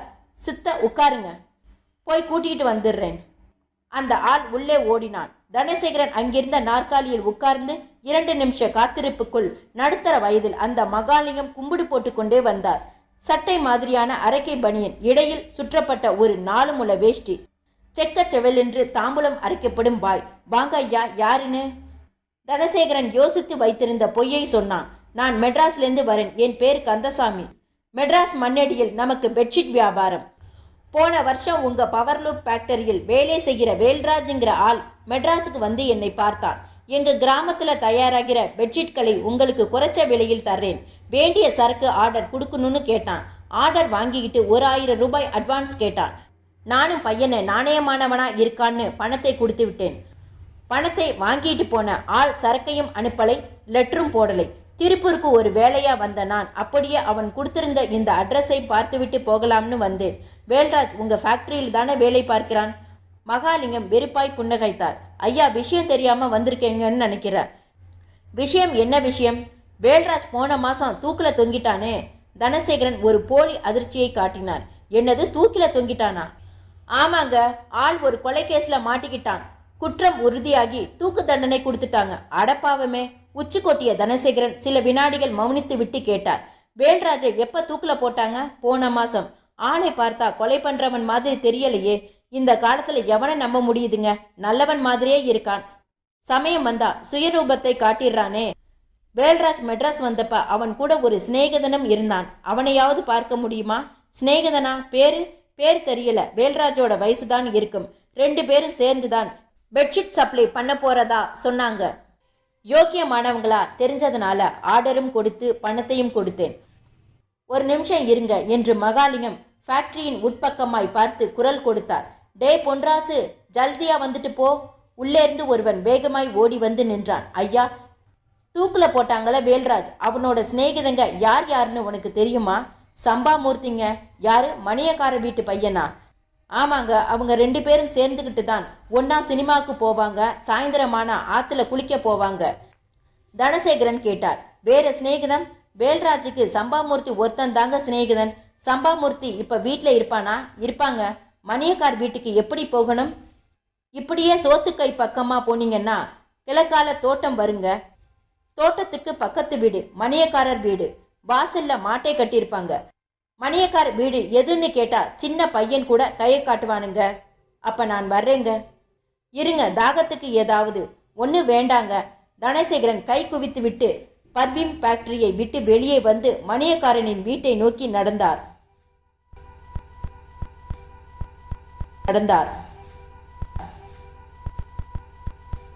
வீட்டை நோக்கி நடந்தார்.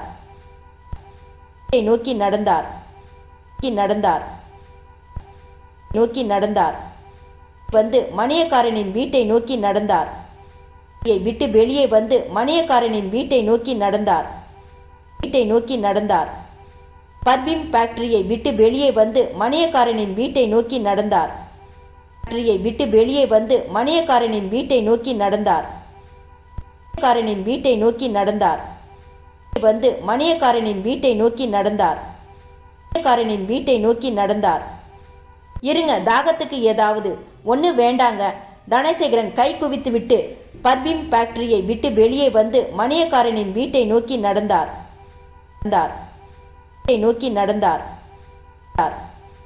வேண்டாங்க. தனசேகரன் கை குவித்து விட்டு பர்வீம் ஃபேக்டரியை விட்டு வெளியே வந்து மணியக்காரனின் வீட்டை நோக்கி நடந்தார். தாகத்துக்கு ஏதாவது ஒன்று வேண்டாங்க. தனசேகரன் கை குவித்து விட்டு பர்வீன் ஃபேக்டரியை விட்டு வெளியே வந்து மணியக்காரனின் வீட்டை நோக்கி நடந்தார். இருங்க தாகத்துக்கு ஏதாவது ஒன்று வேண்டாங்க. தனசேகரன் கை குவித்து விட்டு பர்வீன் ஃபேக்டரியை விட்டு வெளியே வந்து மணியக்காரனின் வீட்டை நோக்கி நடந்தார். பர்வீன் ஃபேக்டரியை விட்டு வெளியே வந்து மணியக்காரனின் வீட்டை நோக்கி நடந்தார். ஒன்று வேண்டாங்க. தனசேகரன் கை குவித்து விட்டு பர்வீன் ஃபேக்டரியை விட்டு வெளியே வந்து மணியக்காரனின் வீட்டை நோக்கி நடந்தார். குவித்துவிட்டு பர்வீன் ஃபேக்டரியை விட்டு வெளியே வந்து மணியக்காரனின் வீட்டை நோக்கி நடந்தார். வானுங்க, அப்ப நான் வர்றேங்க. இருங்க தாகத்துக்கு ஏதாவது ஒன்று வேண்டாங்க. தனசேகரன் கை குவித்து விட்டு பர்வீன் ஃபேக்டரியை விட்டு வெளியே வந்து மணியக்காரனின் வீட்டை நோக்கி நடந்தார். தனசேகரன் கை குவித்து விட்டு பர்வீன் ஃபேக்டரியை விட்டு வெளியே வந்து மணியக்காரனின் வீட்டை நோக்கி நடந்தார். பர்வீன் ஃபேக்டரியை விட்டு வெளியே வந்து மணியக்காரனின் வீட்டை நோக்கி நடந்தார். ஃபேக்டரியை விட்டு வெளியே வந்து மணியக்காரனின் வீட்டை நோக்கி நடந்தார். ஃபேக்டரியை விட்டு வெளியே வந்து மணியக்காரனின் வீட்டை நோக்கி நடந்தார். வீட்டை நோக்கி நடந்தார். வேண்டாங்க. தனசேகரன் கை குவித்து விட்டு பர்வீன் ஃபேக்டரியை விட்டு வெளியே வந்து மணியக்காரனின் வீட்டை நோக்கி நடந்தார். ஃபேக்டரியை விட்டு வெளியே வந்து மணியக்காரனின் வீட்டை நோக்கி நடந்தார். குவித்து விட்டு பர்வீன் ஃபேக்டரியை விட்டு வெளியே வந்து மணியக்காரனின் வீட்டை நோக்கி நடந்தார். தனசேகரன் கை குவித்து விட்டு பர்வீன் ஃபேக்டரியை விட்டு வெளியே வந்து மணியக்காரனின் வீட்டை நோக்கி நடந்தார். வீட்டை நோக்கி நடந்தார். வீட்டை நோக்கி நடந்தார். வந்து மணியக்காரனின் வீட்டை நோக்கி நடந்தார். மணியக்காரனின் வீட்டை நோக்கி நடந்தார். வேண்டாங்க. தனசேகரன் கை குவித்து விட்டு பர்வீன் ஃபேக்டரியை விட்டு வெளியே வந்து மணியக்காரனின் வீட்டை நோக்கி நடந்தார். பர்வீன் ஃபேக்டரியை விட்டு வெளியே வந்து மணியக்காரனின் வீட்டை நோக்கி நடந்தார். மணியக்கார வீடு எதுன்னு கேட்டா சின்ன பையன் கூட கையை காட்டுவானுங்க. அப்ப நான் வர்றேங்க. இருங்க தாகத்துக்கு ஏதாவது ஒன்று வேண்டாங்க. தனசேகரன் கை குவித்து விட்டு பர்வீன் ஃபேக்டரியை விட்டு வெளியே வந்து மணியக்காரனின் வீட்டை நோக்கி நடந்தார்.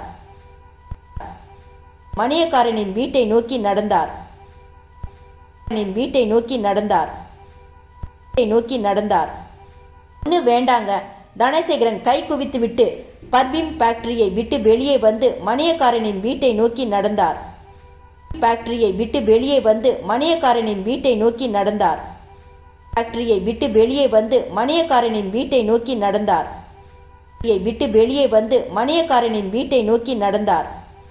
பர்வீன் ஃபேக்டரியை விட்டு வெளியே வந்து மணியக்காரனின் வீட்டை நோக்கி நடந்தார்.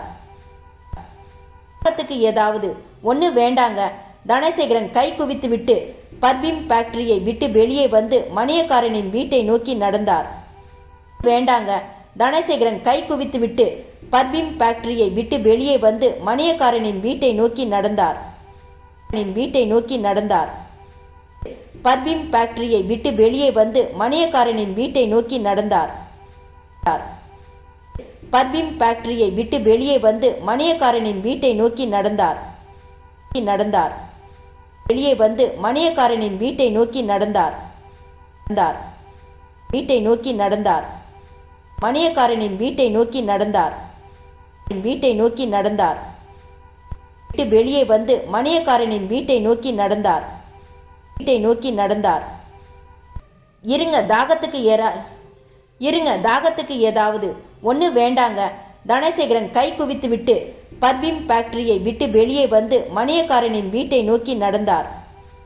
தனசேகரன் கை குவித்து விட்டு பர்வீன் ஃபேக்டரியை விட்டு வெளியே வந்து மணியக்காரனின் வீட்டை நோக்கி நடந்தார்.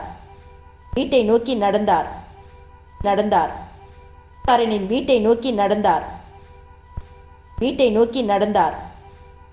வீட்டை நோக்கி நடந்தார். மணியக்காரனின் வீட்டை நோக்கி நடந்தார். இருங்க தாகத்துக்கு ஏதாவது ஒன்று வேண்டாங்க. தனசேகரன் கை குவித்துவிட்டு பர்வீன் ஃபேக்டரியை விட்டு வெளியே வந்து மணியக்காரனின் வீட்டை நோக்கி நடந்தார். வெளியே வந்து மணியக்காரனின் வீட்டை நோக்கி நடந்தார். தனசேகரன் கை குவித்துவிட்டு பர்வீன் ஃபேக்டரியை விட்டு வெளியே வந்து மணியக்காரனின் வீட்டை நோக்கி நடந்தார். மணியக்காரனின் வீட்டை நோக்கி நடந்தார்.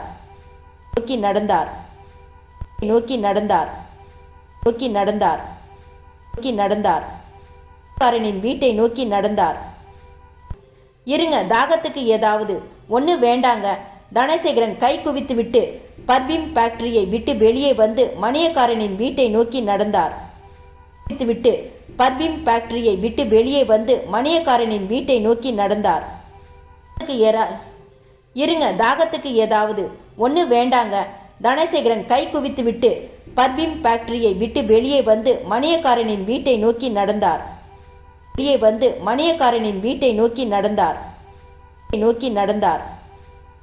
மணியக்கார் வீடு எதுன்னு கேட்டா சின்ன பையன் கூட கையை காட்டுவானுங்க.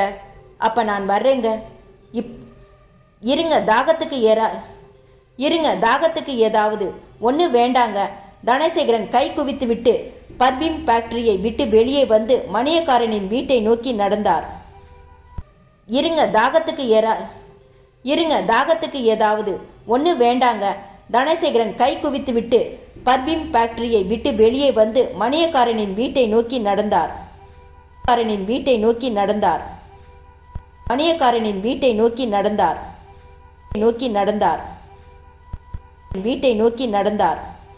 வந்து மணியக்காரனின்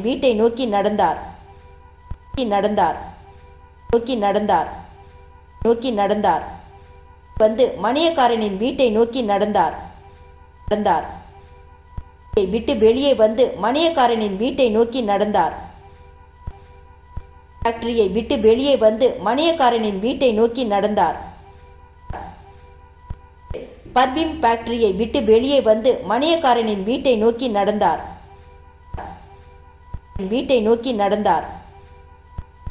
தனசேகரன் கை குவித்துவிட்டு பர்வீன் ஃபேக்டரியை விட்டு வெளியே வந்து மணியக்காரனின் வீட்டை நோக்கி நடந்தார்.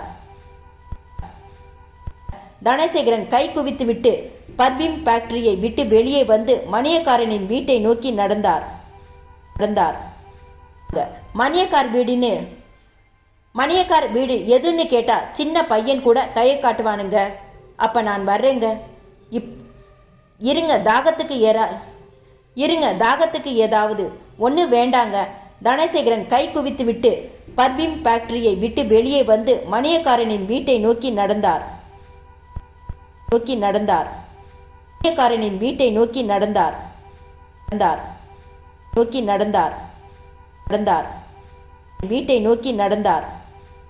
ஒன்று வேண்டாங்க. தனசேகரன் கை குவித்துவிட்டு பர்வீன் ஃபேக்டரியை விட்டு வெளியே வந்து மணியக்காரனின் வீட்டை நோக்கி நடந்தார்.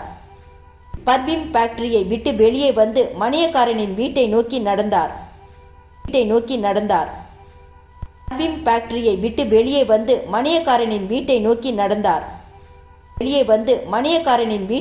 நடந்தார்.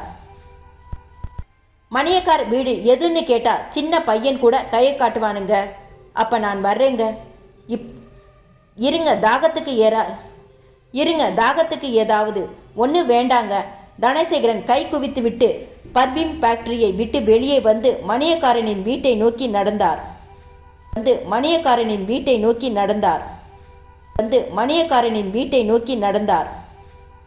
விட்டு வெளியே வந்து மணியக்காரனின் வீட்டை நோக்கி நடந்தார்.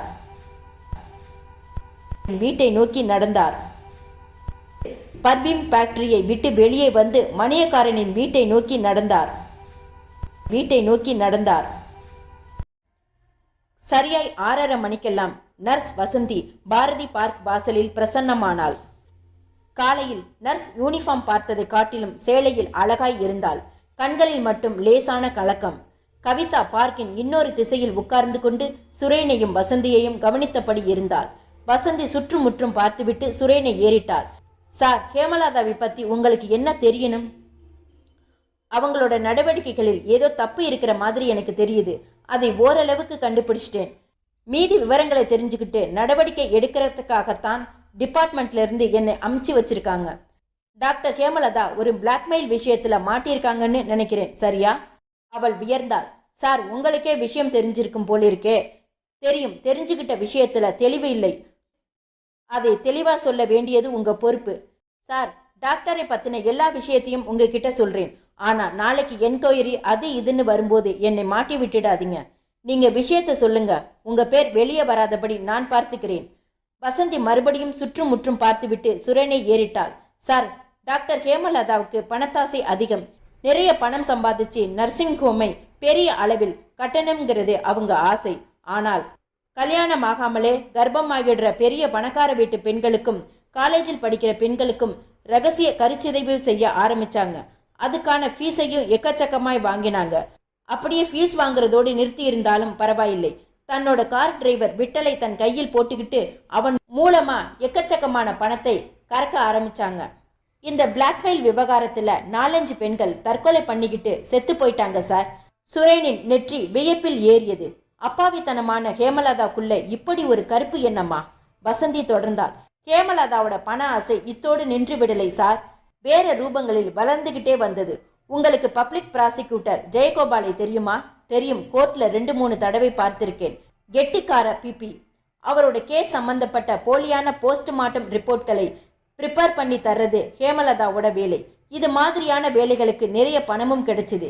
இன்னும் கூட இந்த வேலைகள் எல்லாம் அந்த டாக்டர் அம்மா பண்ணிக்கிட்டு தான் வர்றாங்க. இந்த விஷயம் ஹாஸ்பிட்டல்ல யார் யாருக்கு தெரியும்? எனக்கும் 2 நர்ஸுகளுக்கு மட்டும்தான் தெரியும். உங்களுக்கு தெரியும்னு டாக்டருக்கு தெரியுமா? தெரியாது. நாங்களும் தெரிஞ்ச மாதிரி அதை காட்டிக்க மாட்டோம். ஹேமலதா ஒரு சைக்கோ பேஷண்ட்ங்கிற விஷயம் உங்களுக்கு தெரியுமா? தெரியாது சார். ஆனா சொல்லுங்க, டாக்டர் முன்ன மாதிரி கலகலப்பா இல்லை. முன்ன எல்லாம் தினசரி ஹாஸ்பிட்டலுக்கு வந்துகிட்டு இருந்தாங்க. இப்ப அடிக்கடி உடம்பு சரியில்லைன்னு லீவு போட்டுக்கிட்டு இருக்காங்க. அவங்க ஏன் வராம இருக்கிறாங்கங்கிற காரணம் எனக்கு தெரியல. டாக்டர் அம்மாவை பத்தி எனக்கு தெரிஞ்சது இவ்வளவுதான். நான் கிளம்பட்டுமா? ஒரே ஒரு தகவல். என்ன சார்? ஹேமலதாவோட கார் டிரைவர் பேர் என்ன சொன்னீங்க? விட்டல். அவன் வீடு எங்கேன்னு தெரியுமா? தெரியாது சார். அதுவும் இல்லாம அவன் இப்ப வேலையில் இல்லை. 3 மாசத்துக்கு முன்னாடியே வேலையை விட்டு போயிட்டான். வேலையை விட்டு போயிட்டானா? ஏன்? எனக்கு காரணம் தெரியாது சார். வாங்க மிஸ்டர் சுரேன். புஸ்தகம் ஒன்றை படித்து கொண்டிருந்த சாருலதா வரவேற்றாள். பக்கத்தில் இருந்த கவிதாவை யார் என்கிற மாதிரி பார்த்தாள். She is my personal assistant. பேரு கவிதா. சுருக்கமா சொல்ல போனா என் வலது கை இடது கை ரெண்டுமே கவிதா தான். உட்காருங்க. உட்கார்ந்தார்கள். அக்காவுக்கு நாளையிலிருந்து டாக்டர் ஹரேஷ் சைக்கோ ட்ரீட்மெண்ட்களை கமெண்ட்ஸ் பண்ண போறார். மிஸ் சாருலதா, உங்க சிஸ்டர் விவகாரத்துல எனக்கு சில சந்தேகங்கள். என்ன? எல்லாமே நான் கேள்விப்பட்டவைதான். அது உண்மையா பொய்யான்னு நீங்க தான் சொல்லணும். என்ன கேள்விப்பட்டீங்க? டாக்டர் 8 மணிக்கு தானே ஹாஸ்பிட்டலில் இருந்து திரும்புவாங்க? ஆமா. வீட்டில் யாருமே இல்லையே? இல்லை. சுரேன் சில வினாடிகள் மௌனம் சாதித்து விட்டு கேட்டான். பப்ளிக் ப்ராசிக்யூட்டர் ஜெயகோபாலி உங்களுக்கு தெரியுமா? தெரியுமே. அக்காவுக்கு டியரஸ்ட் ஃப்ரெண்ட்.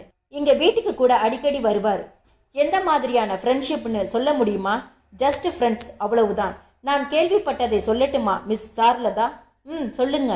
ஜெயகோபால் ஒரு கிரிமினல் லாயர். அவர் தன்னோட கேஸ் ஜெயிக்கிறதுக்காக கொலையாளிக்கு பாதகமான முறையில் போஸ்ட்மார்ட்டம் ரிப்போர்ட்களை ப்ரிப்பேர் பண்ணி தர்றது ஹேமலதாவோட வேலை. அந்த வேலைக்காக பெரிய அளவில் பணம் கொடுக்கப்பட்டிருக்கு. சாருலதா திகைத்து போய், மிஸ்டர் சுரேன், இதெல்லாம் உங்களுக்கு எப்படி தெரியும்னு கேட்குறீங்களா? Some ex case told me. அது மட்டுமல்ல, ஒரு சாதாரண MBBS டாக்டரான உங்க சிஸ்டர் இவ்வளவு குறுகிய காலத்துல ஒரு பெரிய நர்சிங் ஹோமை எப்படி கட்ட முடிஞ்சது?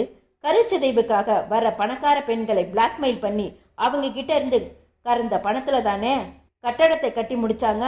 இதெல்லாம் உங்களுக்கு யார் சொன்னதுன்னு நான் தெரிஞ்சுக்கலாமா? சாரி, சொன்ன நபர் யாருன்னு இப்ப சொல்றதுக்கு இல்ல. நாங்க கேள்விப்பட்ட தகவல் மட்டும் உண்மையா இல்லையான்னு சொல்லுங்க. சாருலதா பெருமூச்சு விட்டாள். உண்மைதான் சுரேன். அக்கா பணம் சம்பாதிக்கிறதுக்காக சில தப்பான வழிகளை கையாண்டது எனக்கு தெரியும். நான் எத்தனையோ தடவை புத்திமதி சொல்லி பார்த்திருக்கிறேன். அக்கா என் பேச்சை காதிலேயே போட்டுக்கல. இப்ப அக்கா மென்டலா அப்செட் ஆனதுக்கு காரணம் ஒரு பிளாக்மெயிலரோட டெலிஃபோன் கால்ஸ். பிளாக்மெயிலரோட டெலிஃபோன் காலா?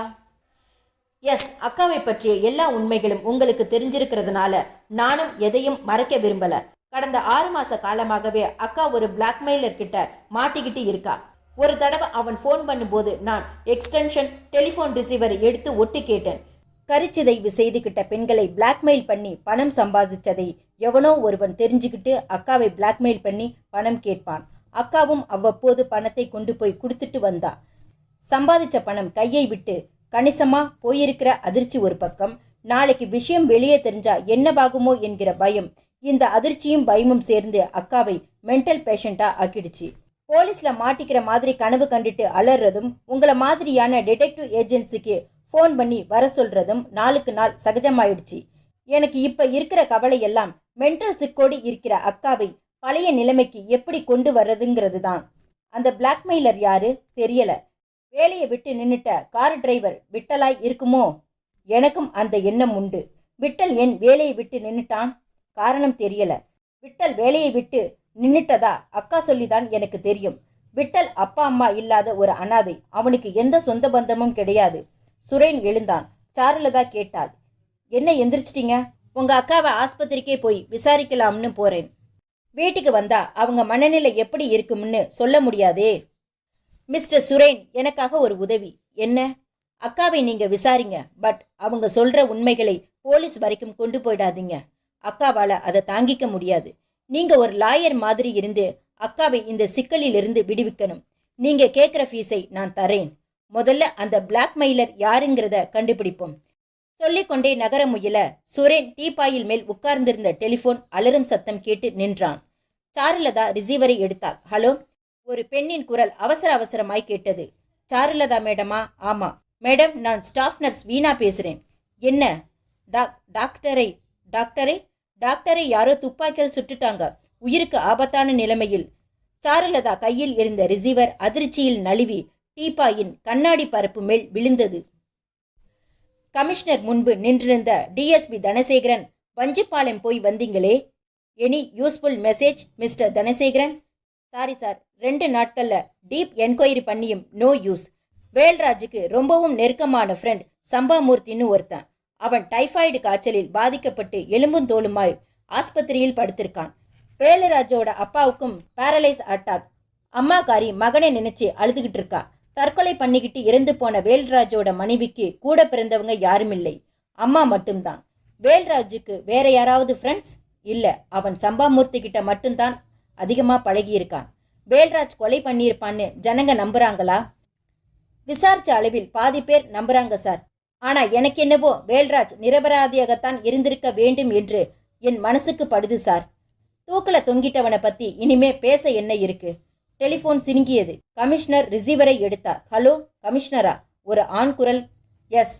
என்னோட புல்லட் சாம்பரிலிருந்து 2வது தோட்டாவுக்கு விடுதலை கொடுத்து விட்டேன். தோட்டா குடியேறிய இடம் டாக்டர் ஹேமலதாவின் மார்பு. ஹேமலதாவை நான் எதுக்காக சுட்டேன்? 2 வரியில் ஒரு சின்ன விளக்கம். தன்கிட்ட ரகசியமாய் கருச்சிதைவு செய்துகிட்ட பணக்கார பெண்களை பிளாக்மெயில் பண்ணி பணம் சேர்த்த ராட்சசி அவ. பப்ளிக் ப்ராசிக்யூட்டர் கேஸில் ஜெயிக்கிறதுக்காக போஸ்ட்மார்ட்டம் ரிப்போர்ட்களை அவருடைய விருப்பத்திற்கு ஏற்ற மாதிரி எழுதி கொடுத்தவ. இவளால எத்தனை நிரபராதிகள் தூக்கு கயிறுக்கு போனாங்க தெரியுமா? இன்னும் என்னோட ரிவால்வர் புல்லட் சாம்பரில் 4 தோட்டா இருக்கு. அடுத்த தோட்டா யாருக்கு? விரைவில் விடை கிடைக்கும். மறுமுனையில் ரிசீவர் வைக்கப்பட்டு விட கமிஷனர் திகைப்பை அள்ளிக்கொண்டு எழுந்தார்.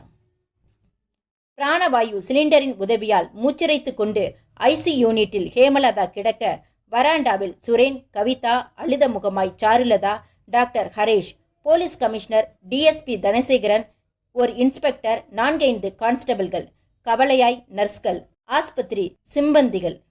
தனசேகரன் அந்த ஸ்டாஃப் நர்ஸை விசாரித்து கொண்டிருந்தார். அப்புறம் அவுட் பேஷண்ட்ஸ் எல்லோரும் போன பின்னாடி அந்த பர்தா போட்ட பெண் மாத்திரம் உட்கார்ந்துகிட்டு இருந்தா சார். டாக்டரை பார்க்கணுமான்னு கேட்டேன். ஆமான்னு சொன்னா. போய் பாரு, உட்கார்ந்துகிட்டு இருக்கேன்னு திட்டிட்டு நான் ஒரு இன்ஜெக்ஷனை எடுக்கிறதுக்காக பக்கத்து ரூமுக்கு போனேன். பக்கத்து ரூம்ல நான் இன்ஜெக்ஷனை தேடிட்டு இருந்தப்ப டாக்டர் அந்த பெண்ணுக்கிட்ட பேசிக்கிட்டு இருந்தது எனக்கு நல்லா கேட்டது. என்ன பேசிக்கிட்டாங்க? ஏமா, நான் பொம்பளை டாக்டர் தானே, ஏன் இன்னும் பர்தாவை மூஞ்சில மறைச்சுக்கிட்டே இருக்க, எடுன்னு டாக்டர் சொன்னாங்க. அதுக்கு அவ ஏதோ கீச்சு குரல்ல சொன்னா. எனக்கு அது சரியா கேட்கல. நான் தேடிக்கிட்டு இருந்த இன்ஜெக்ஷன் கிடைக்காததுனால அதை எடுக்கிறதுக்காக வராந்தா கடைசியில் இருக்கிற மெடிக்கல் ஸ்டோர் ரூமுக்கு போனேன். அங்கே மருந்தை எடுத்துக்கிட்டு ஜன்னல் வழியா எதேச்சியா பார்த்தப்ப அந்த பர்தா அணிந்த பெண் வேக வேகமா வாசலை நோக்கி போயிட்டு இருந்தா. என்ன இவ ஆம்பளை மாதிரி நடக்கிறான்னு மனசுக்குள்ள ஒரு வினாடி நினைச்சேன். 10 நிமிஷம் கழிச்சு மருந்தை எடுத்துக்கிட்டு டாக்டர் ரூமுக்கு வந்தப்ப அவங்க மார்பு பூராவும் ரத்தமயமா மேஜைக்கு பக்கத்துல விழுந்து துடிச்சிக்கிட்டு இருந்தாங்க. நான் சத்தம் போட்டு மற்ற நர்ஸுகளை கூப்பிட்டேன். கமிஷனர் குறுக்கிட்டு கேட்டார். அப்படின்னா பர்தா போட்டு வந்தது ஆண் தான்னு சொல்ற? ஆமா சார். அந்த சந்தேகம் உனக்கு ஆரம்பத்துல ஏன் வரல? சார், இந்த ஹாஸ்பிட்டல்ல இருக்கிற ஏரியா முஸ்லிம்கள் நிறைய பேர் வசிக்கிற ஏரியா. பர்தா போட்ட பெண்கள் இங்கே ட்ரீட்மெண்ட்டுக்காக வர்றது சகஜம். அந்த நடையை பார்த்த பின்னாடி தான் எனக்கு சந்தேகம் வந்தது. டாக்டர் அவுட் பேஷண்ட்களை பார்க்கும்போது வழக்கமா பக்கத்துல யார் இருப்பாங்க? நான் தான். பரதா அணிந்த ஆசாமி உள்ளே போனப்ப நீ ஏன் டாக்டர் கிட்ட இல்லாம இன்ஜெக்ஷன் மருந்தை எடுக்க போனேன்? டாக்டர் தான் எடுத்துட்டு வர சொன்னாங்க. அந்த இன்ஜெக்ஷன் யாருக்கு? தெரியல. டாக்டர் யாருக்குன்னு சொல்லல. இன்ஜெக்ஷன் மருந்தை எடுத்துட்டு வர சொன்னாங்க, போனேன். இன்ஜெக்ஷனை எடுத்துக்கிட்டு டாக்டர் அறைக்கு வர்றதுக்கு ஏன் 10 நிமிஷமாச்சு? எடுத்த மருந்து விபரத்தை லெஜர்ல பதியணும். லெஜர் கிளார்க் டாய்லெட் போயிருந்தார். கிளார்க் வர்ற வரைக்கும் காத்திருந்து பதிவு பண்ணிட்டு வந்தேன். ஐசி யூனிட்டிலிருந்து டாக்டர் கும்பல் வெளிப்பட்டது. கமிஷனர் நெருங்கினார். Any progress? No chance. She is her last minute. எல்லோரும் உள்ளே நுழைந்தார்கள். ஹேமலதா அரைக்கன் சொருகியபடி மூச்சரைத்து கொண்டிருந்தாள். இரத்த பாட்டில்களையும் குளுக்கோஸ் பாட்டில்களையும் அகற்றியிருந்தார்கள். சாருலதா தலைமாட்டில் நின்று கொண்டு வெடித்து விம்மினாள். அக்கா! ஹேமலதாவின் கண்ணிமை கால்கள் துடித்தன. அக்கா! தனசேகரன் ஹேமலதாவை நெருங்கி காதருகே குனிந்தார். டாக்டர்! அவளுடைய கண்ணிமைகள் சற்றென்று பிரிந்தன. உதடுகள் ஒருவித நடுக்கம் தொற்றிக்கொள்ள ஏதோ பேச முயன்றாள். டாக்டர், உங்களை சுட்டது யாரு? ஹேமலதாவின் விழிகள் பயத்தில் விரிந்தன. Try to speak. டாக்டர், உங்களை சுட்டது யாரு? அவள் மூச்சிரைத்தாள். அதுவரைக்கும் ஒன்றும் பேசாமல் தள்ளி நின்ற சுரேன் டிஎஸ்பியை நெருங்கினான். எக்ஸ்கியூஸ் மீ சார், நான் டாக்டர் கிட்ட பேசி பார்க்கலாமா? சுரேனை அடையாளம் புரிந்து கொண்ட தனசேகரன் தலையசைத்து விட்டு தள்ளி நின்றார். சுரேன் ஹேமலதாவிடம் குனிந்தான். டாக்டர், நான் சுரேன், பிரைவேட் டிடெக்டிவ் ஏஜென்சி. உங்க உயிருக்கு எந்த ஆபத்தும் இல்லை, தைரியமா இருங்க. உங்களை சுட்டது யாரு? விட்டலா. ஹேமலதாவின் முகத்தில் எந்த சலனமும் இல்லை. சொல்லுங்க டாக்டர், விட்டலா. அவள் நாக்கு வேகமாய் அசைந்தது. வலது கை உயர்ந்து சற்றென்று தாழ்ந்தது. கால்கள் ஸ்லோ மோஷனில் சொருக மூச்சிரிப்பு நின்றது. கண்கள் அப்படியே குத்திட்டது. பக்கத்தில் நின்றிருந்த டாக்டர் அவசர நடையில் நெருங்கி நாடியை பிடித்து பார்த்துவிட்டு ஷீ இஸ் டெத் என்றார். சாருலதா வாய்விட்டு அழ. மற்றவர்கள் மௌனமாய் அறையிலிருந்து வெளிப்பட்டார்கள். சுரேன் தோல் மேல் அந்த கை விழுந்தது. திரும்பினான். DSP Dhanasekaran, sir. யார் அந்த விட்டல்? ஹேமலதாவோட car driver. இந்த கேஸில் உங்களுக்கு என்ன இன்வால்வ்மெண்ட்? சுரேன் சொல்ல ஆரம்பிக்க தனசேகரன் தன் தொப்பியை கையில் வைத்துக்கொண்டு உன்னிப்பாய் செவிமடுத்தார். போலீஸ் தலைமையகம் 24 மணி நேரமும் ஒருவித டென்ஷனோடு இருந்தது. அந்த வாரத்தில் டிபார்ட்மெண்டின் மூத்த அதிகாரிகள் கான்ஃபிடென்ஷியல் அறையில் 3 தடவை உட்கார்ந்து பேசினார்கள். ஒவ்வொரு தடவை பேசும்போதும் சுரேனை அழைத்து கொண்டார்கள். புல்லட் சாம்பர் ஆசாமி யாராக இருக்கக்கூடும் என்று விவாதங்களோடு யோசித்தார்கள்.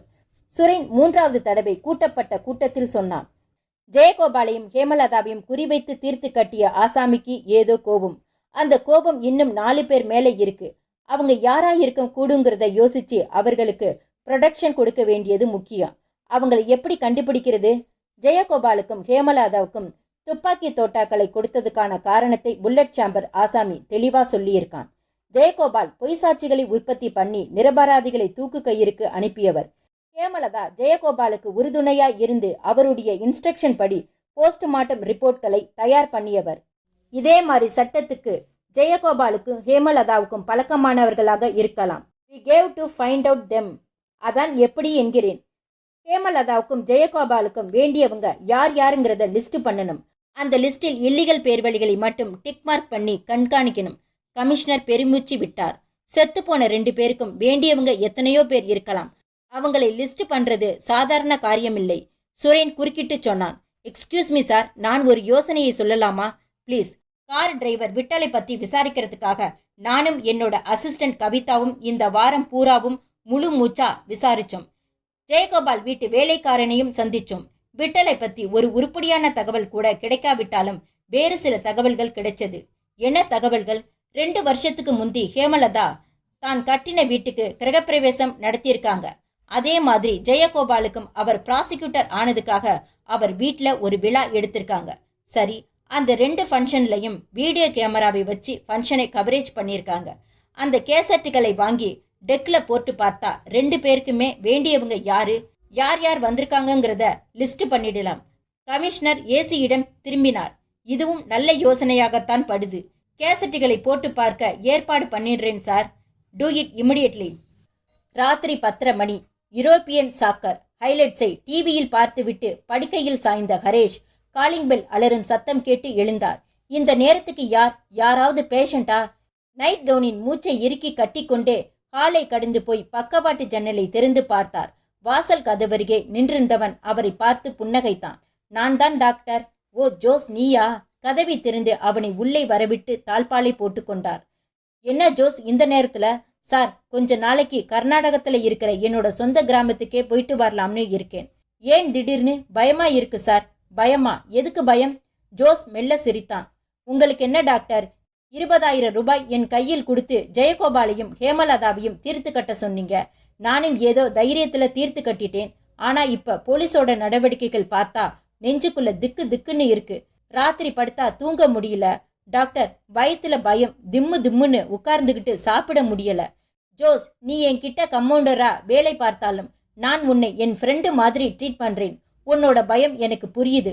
டாக்டர் எங்கே நம்மை காட்டி கொடுத்துடுவாரோ, கைவிட்டு விடுவாரோன்னு பயப்படுறியா? அந்த பயம் உனக்கு என்னைக்குமே வரக்கூடாது. ரொம்ப டயர்டா தெரியற, ஒரு பெக் பிஸ்கி சாப்பிடுறியா? ஜோஸ் தன் பரட்டை கிராப்பை கோதிக்கொண்டு தலையாட்டினான்.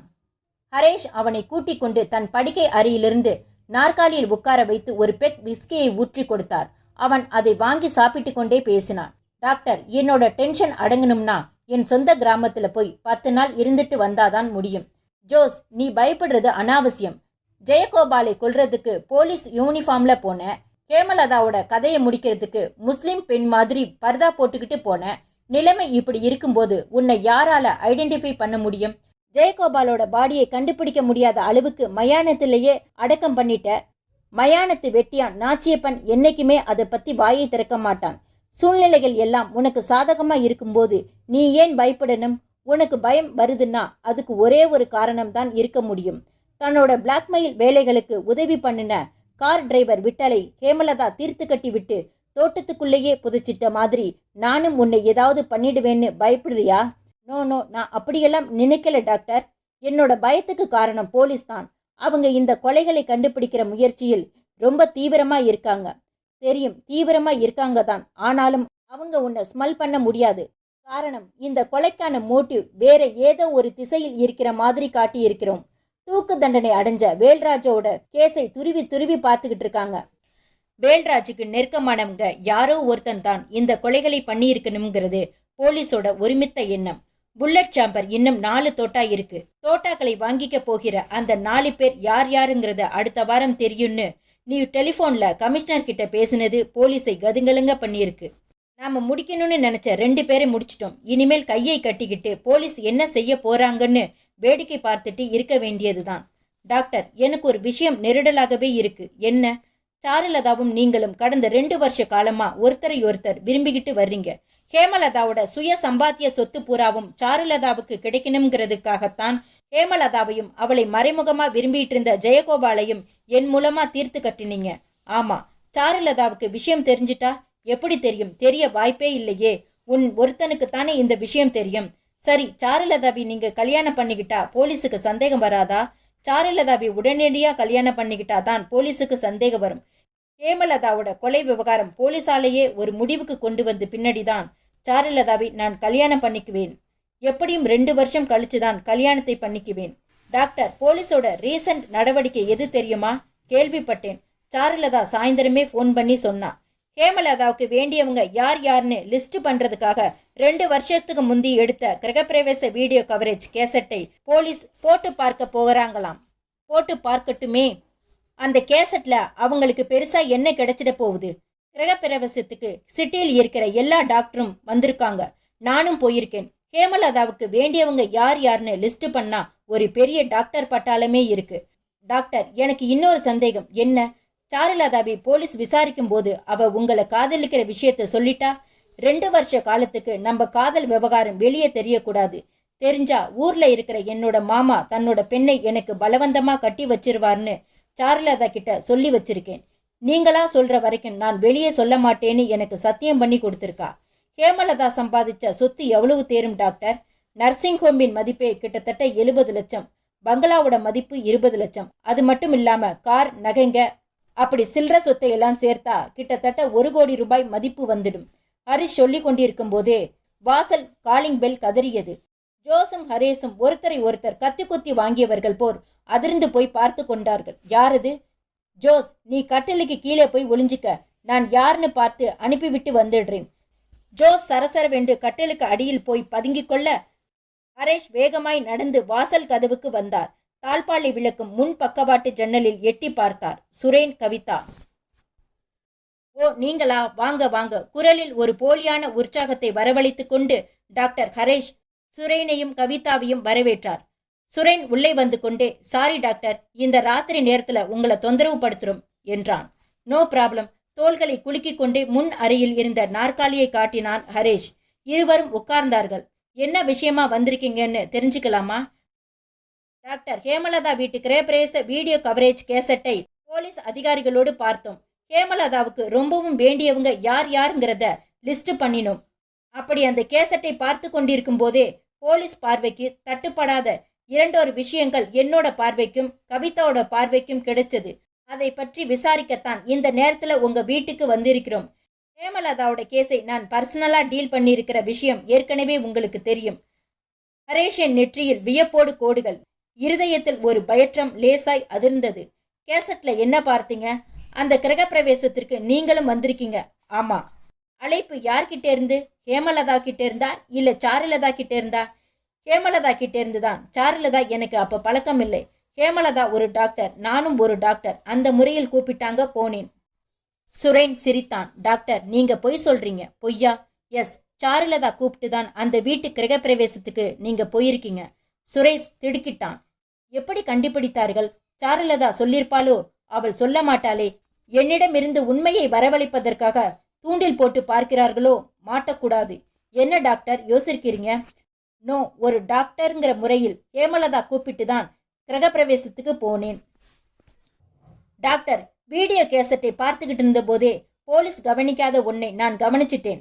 சாருலதா சந்தன கிண்ணத்தோடு வீட்டு வாசல்ல நின்றுகிட்டு இருந்த போது வீடியோ கேமரா அவங்க கையை க்ளோஸ்அப்பில் காட்டும். அந்த க்ளோஸ்அப் ஷாட்டில் சாருலதாவின் விரலில் மோதிரம் ஒன்று தெரியும்.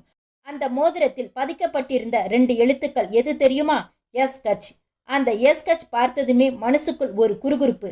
அந்த எஸ் கச்சில் எஸ்ங்கிறது சாருலதா, ஹச்சுங்கிறது யாரு? சாருலதாவோட அப்பா பேர் வெங்கட்ராமன். ஹச்சுக்கு வாய்ப்பில்லை. யோசனை பண்ணிட்டு இருந்த போதே நீங்க கிரகப்பிரவேச வீட்டுக்குள் நுழையிறீங்க. சாருலதா ஓடி வந்து உங்களை வரவேற்கிறா. பார்க்கிற பார்வையில், சிரிக்கிற சிரிப்பில் நிறைய காதல் தெரியுது. கேமரா சாருலதாவை காட்டும் போதெல்லாம் அவளோட கண்கள் உங்க மேல. எனக்கு புரிஞ்சு போச்சு. அந்த ஹச்சுக்கு உரியவர் நீங்க தான். கேசட் ஓடி முடிஞ்சதுமே சாருலதா கிட்ட இதை பத்தி கேட்கலாம்னு நினைச்சேன். போலீஸ் அதிகாரி பக்கத்திலேயே இருந்ததுனால கேட்க முடியல. சோ உங்ககிட்ட வந்தோம். நீங்களும் சாருலதாவும் 2 வருஷத்துக்கு முந்தியிருந்தே காதலர்கள் இல்லையா? ஹரேஷின் முகம் வியர்த்திருந்தது, வெளுத்திருந்தது. இவன் யமகாதகன். சாருலதாவுக்கு பரிசாய் கொடுத்த மோதிரத்தை உன்னிப்பாய் பார்த்திருக்கிறான். சுரேன் தொடர்ந்தான். கேசட் ஓடி முடிஞ்சதுமே சாருலதாவோட கையை பார்த்தேன். அந்த எஸ்கச் மோதிரம் இல்லை. சோ உங்க காதல் விஷயத்தில் ஏதாவது விவகாரம் ஏற்பட்டு அதன் காரணமாக மோதிரத்தை சாருலதா கலட்டி வச்சிருக்கலாம். என்ன டாக்டர், நான் சொல்றது சரியா? ஹரேஷ் நடுக்கமாய் சுரேன் கையை பற்றி கொண்டார். மிஸ்டர் சுரேன், இந்த விஷயத்தை நீங்க போலீஸ்ல சொல்லலையா? சொல்லல. இனிமேலும் சொல்லிடாதீங்க. ஏன் சொல்ல வேண்டாங்கிறீங்க டாக்டர்? அனாவசியமான பிரச்சனைகள் வரும். பிரச்சனைன்னு எதை சொல்றீங்க? மிஸ்டர் சுரேன், நீங்க பிரைவேட் டிடெக்டிவ் ஏஜென்சி. உங்களுக்கு வேண்டிய பீஸை நான் தர்றேன். உங்க டிமாண்ட் எவ்வளவாக இருந்தாலும் சரி, I will pay. Suren, doctor, you gave come to my point. I want this. எனக்கு வேண்டிய பணம். டிமாண்டை சொல்லட்டுமா? சொல்லுங்க. 2 லட்சம் தர்றேன். எப்ப? நாளைக்கு. இப்ப கொஞ்சம் கொடுக்க முடியுமா? இருங்க, கொண்டு வரேன். எழ முயன்றவரை கையமர்த்தினான் சுரேஷ். உட்காருங்க டாக்டர். என்னோட அசிஸ்டன்ட் கவிதா உங்ககிட்ட ஏதோ கேட்கணுமா? என்ன? கவிதா ஹேண்ட்பேக் ஜிப்பை திறந்து அந்த கைக்கு அடக்கமான பிஸ்டலை எடுத்துக்கொண்டாள்.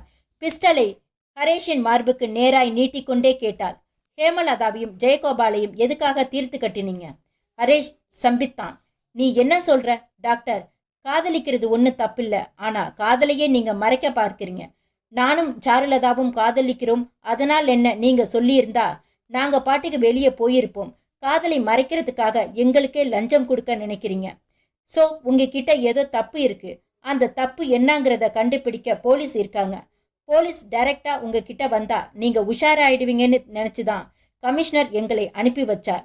போலீஸ் தெருமுனையில் ஜீப் சகிதமா நின்றுகிட்டு இருக்காங்க. சிக்னல் கொடுத்தா இப்போ வந்துடுவாங்க. பாஸ், நீங்க சிக்னல் கொடுங்க. சுரேன் ஷர்ட் பாக்கெட்ல இருந்த பென் டார்ச்சை எடுத்துக்கொண்டு போய் வாசலில் நின்று பட்டனை தட்டி வெளிச்சக்கீற்றை வெளியே அனுப்ப ஜீப் ஒன்று உயிர் பெற்றது. வேகமாய் விரைந்து வந்தது. அதே வினாடி கவிதா கத்தினாள், பாஸ், உள்ளே இருக்கிற ரூமிலிருந்து எவனோ ஒருத்தன் பின்பக்கமா ஓடுறான். சுரேன் பாய்ந்தான். ஒரு நாற்காலியையும் மேஜையும் ஜம்ப் செய்து 4 வினாடிகளில் வீட்டின் பேக் யார்டை தொட்டான். பின்பக்க காம்பவுண்ட் சுவரின் மேல் அந்த உருவம் தொற்றிக் கொண்டிருப்பதை பார்த்து கீழே கிடந்த அந்த உருட்டுக்களியை எடுத்து சுழற்றி குறிப்பார்த்து வீசினான். உருட்டுக்களி சுவரில் எம்பி ஏறிக்கொண்டிருந்த ஜோஸை தாக்க ஒரு வினாடி பொறி கலங்கி பிடிப்பில்லாமல் கீழே விழுந்தான். சுரேன் ஓடிப்போய் அவனை அள்ளினான். வயிற்றில் ஆழமாய் ஒரு குத்து விட்டு தலைமுடியை பிடித்து முகத்தை நிமிர்த்தினான். ஜோஸ் கும்பிட்டான். அடிக்காதீங்க சார், எல்லா உண்மைகளையும் சொல்லிடுறேன், வா மகனே. ஜோஸை தள்ளிக்கொண்டு உற்சாகமாய் வீட்டுக்குள் நுழைந்தான் சுரேன். முற்றும்.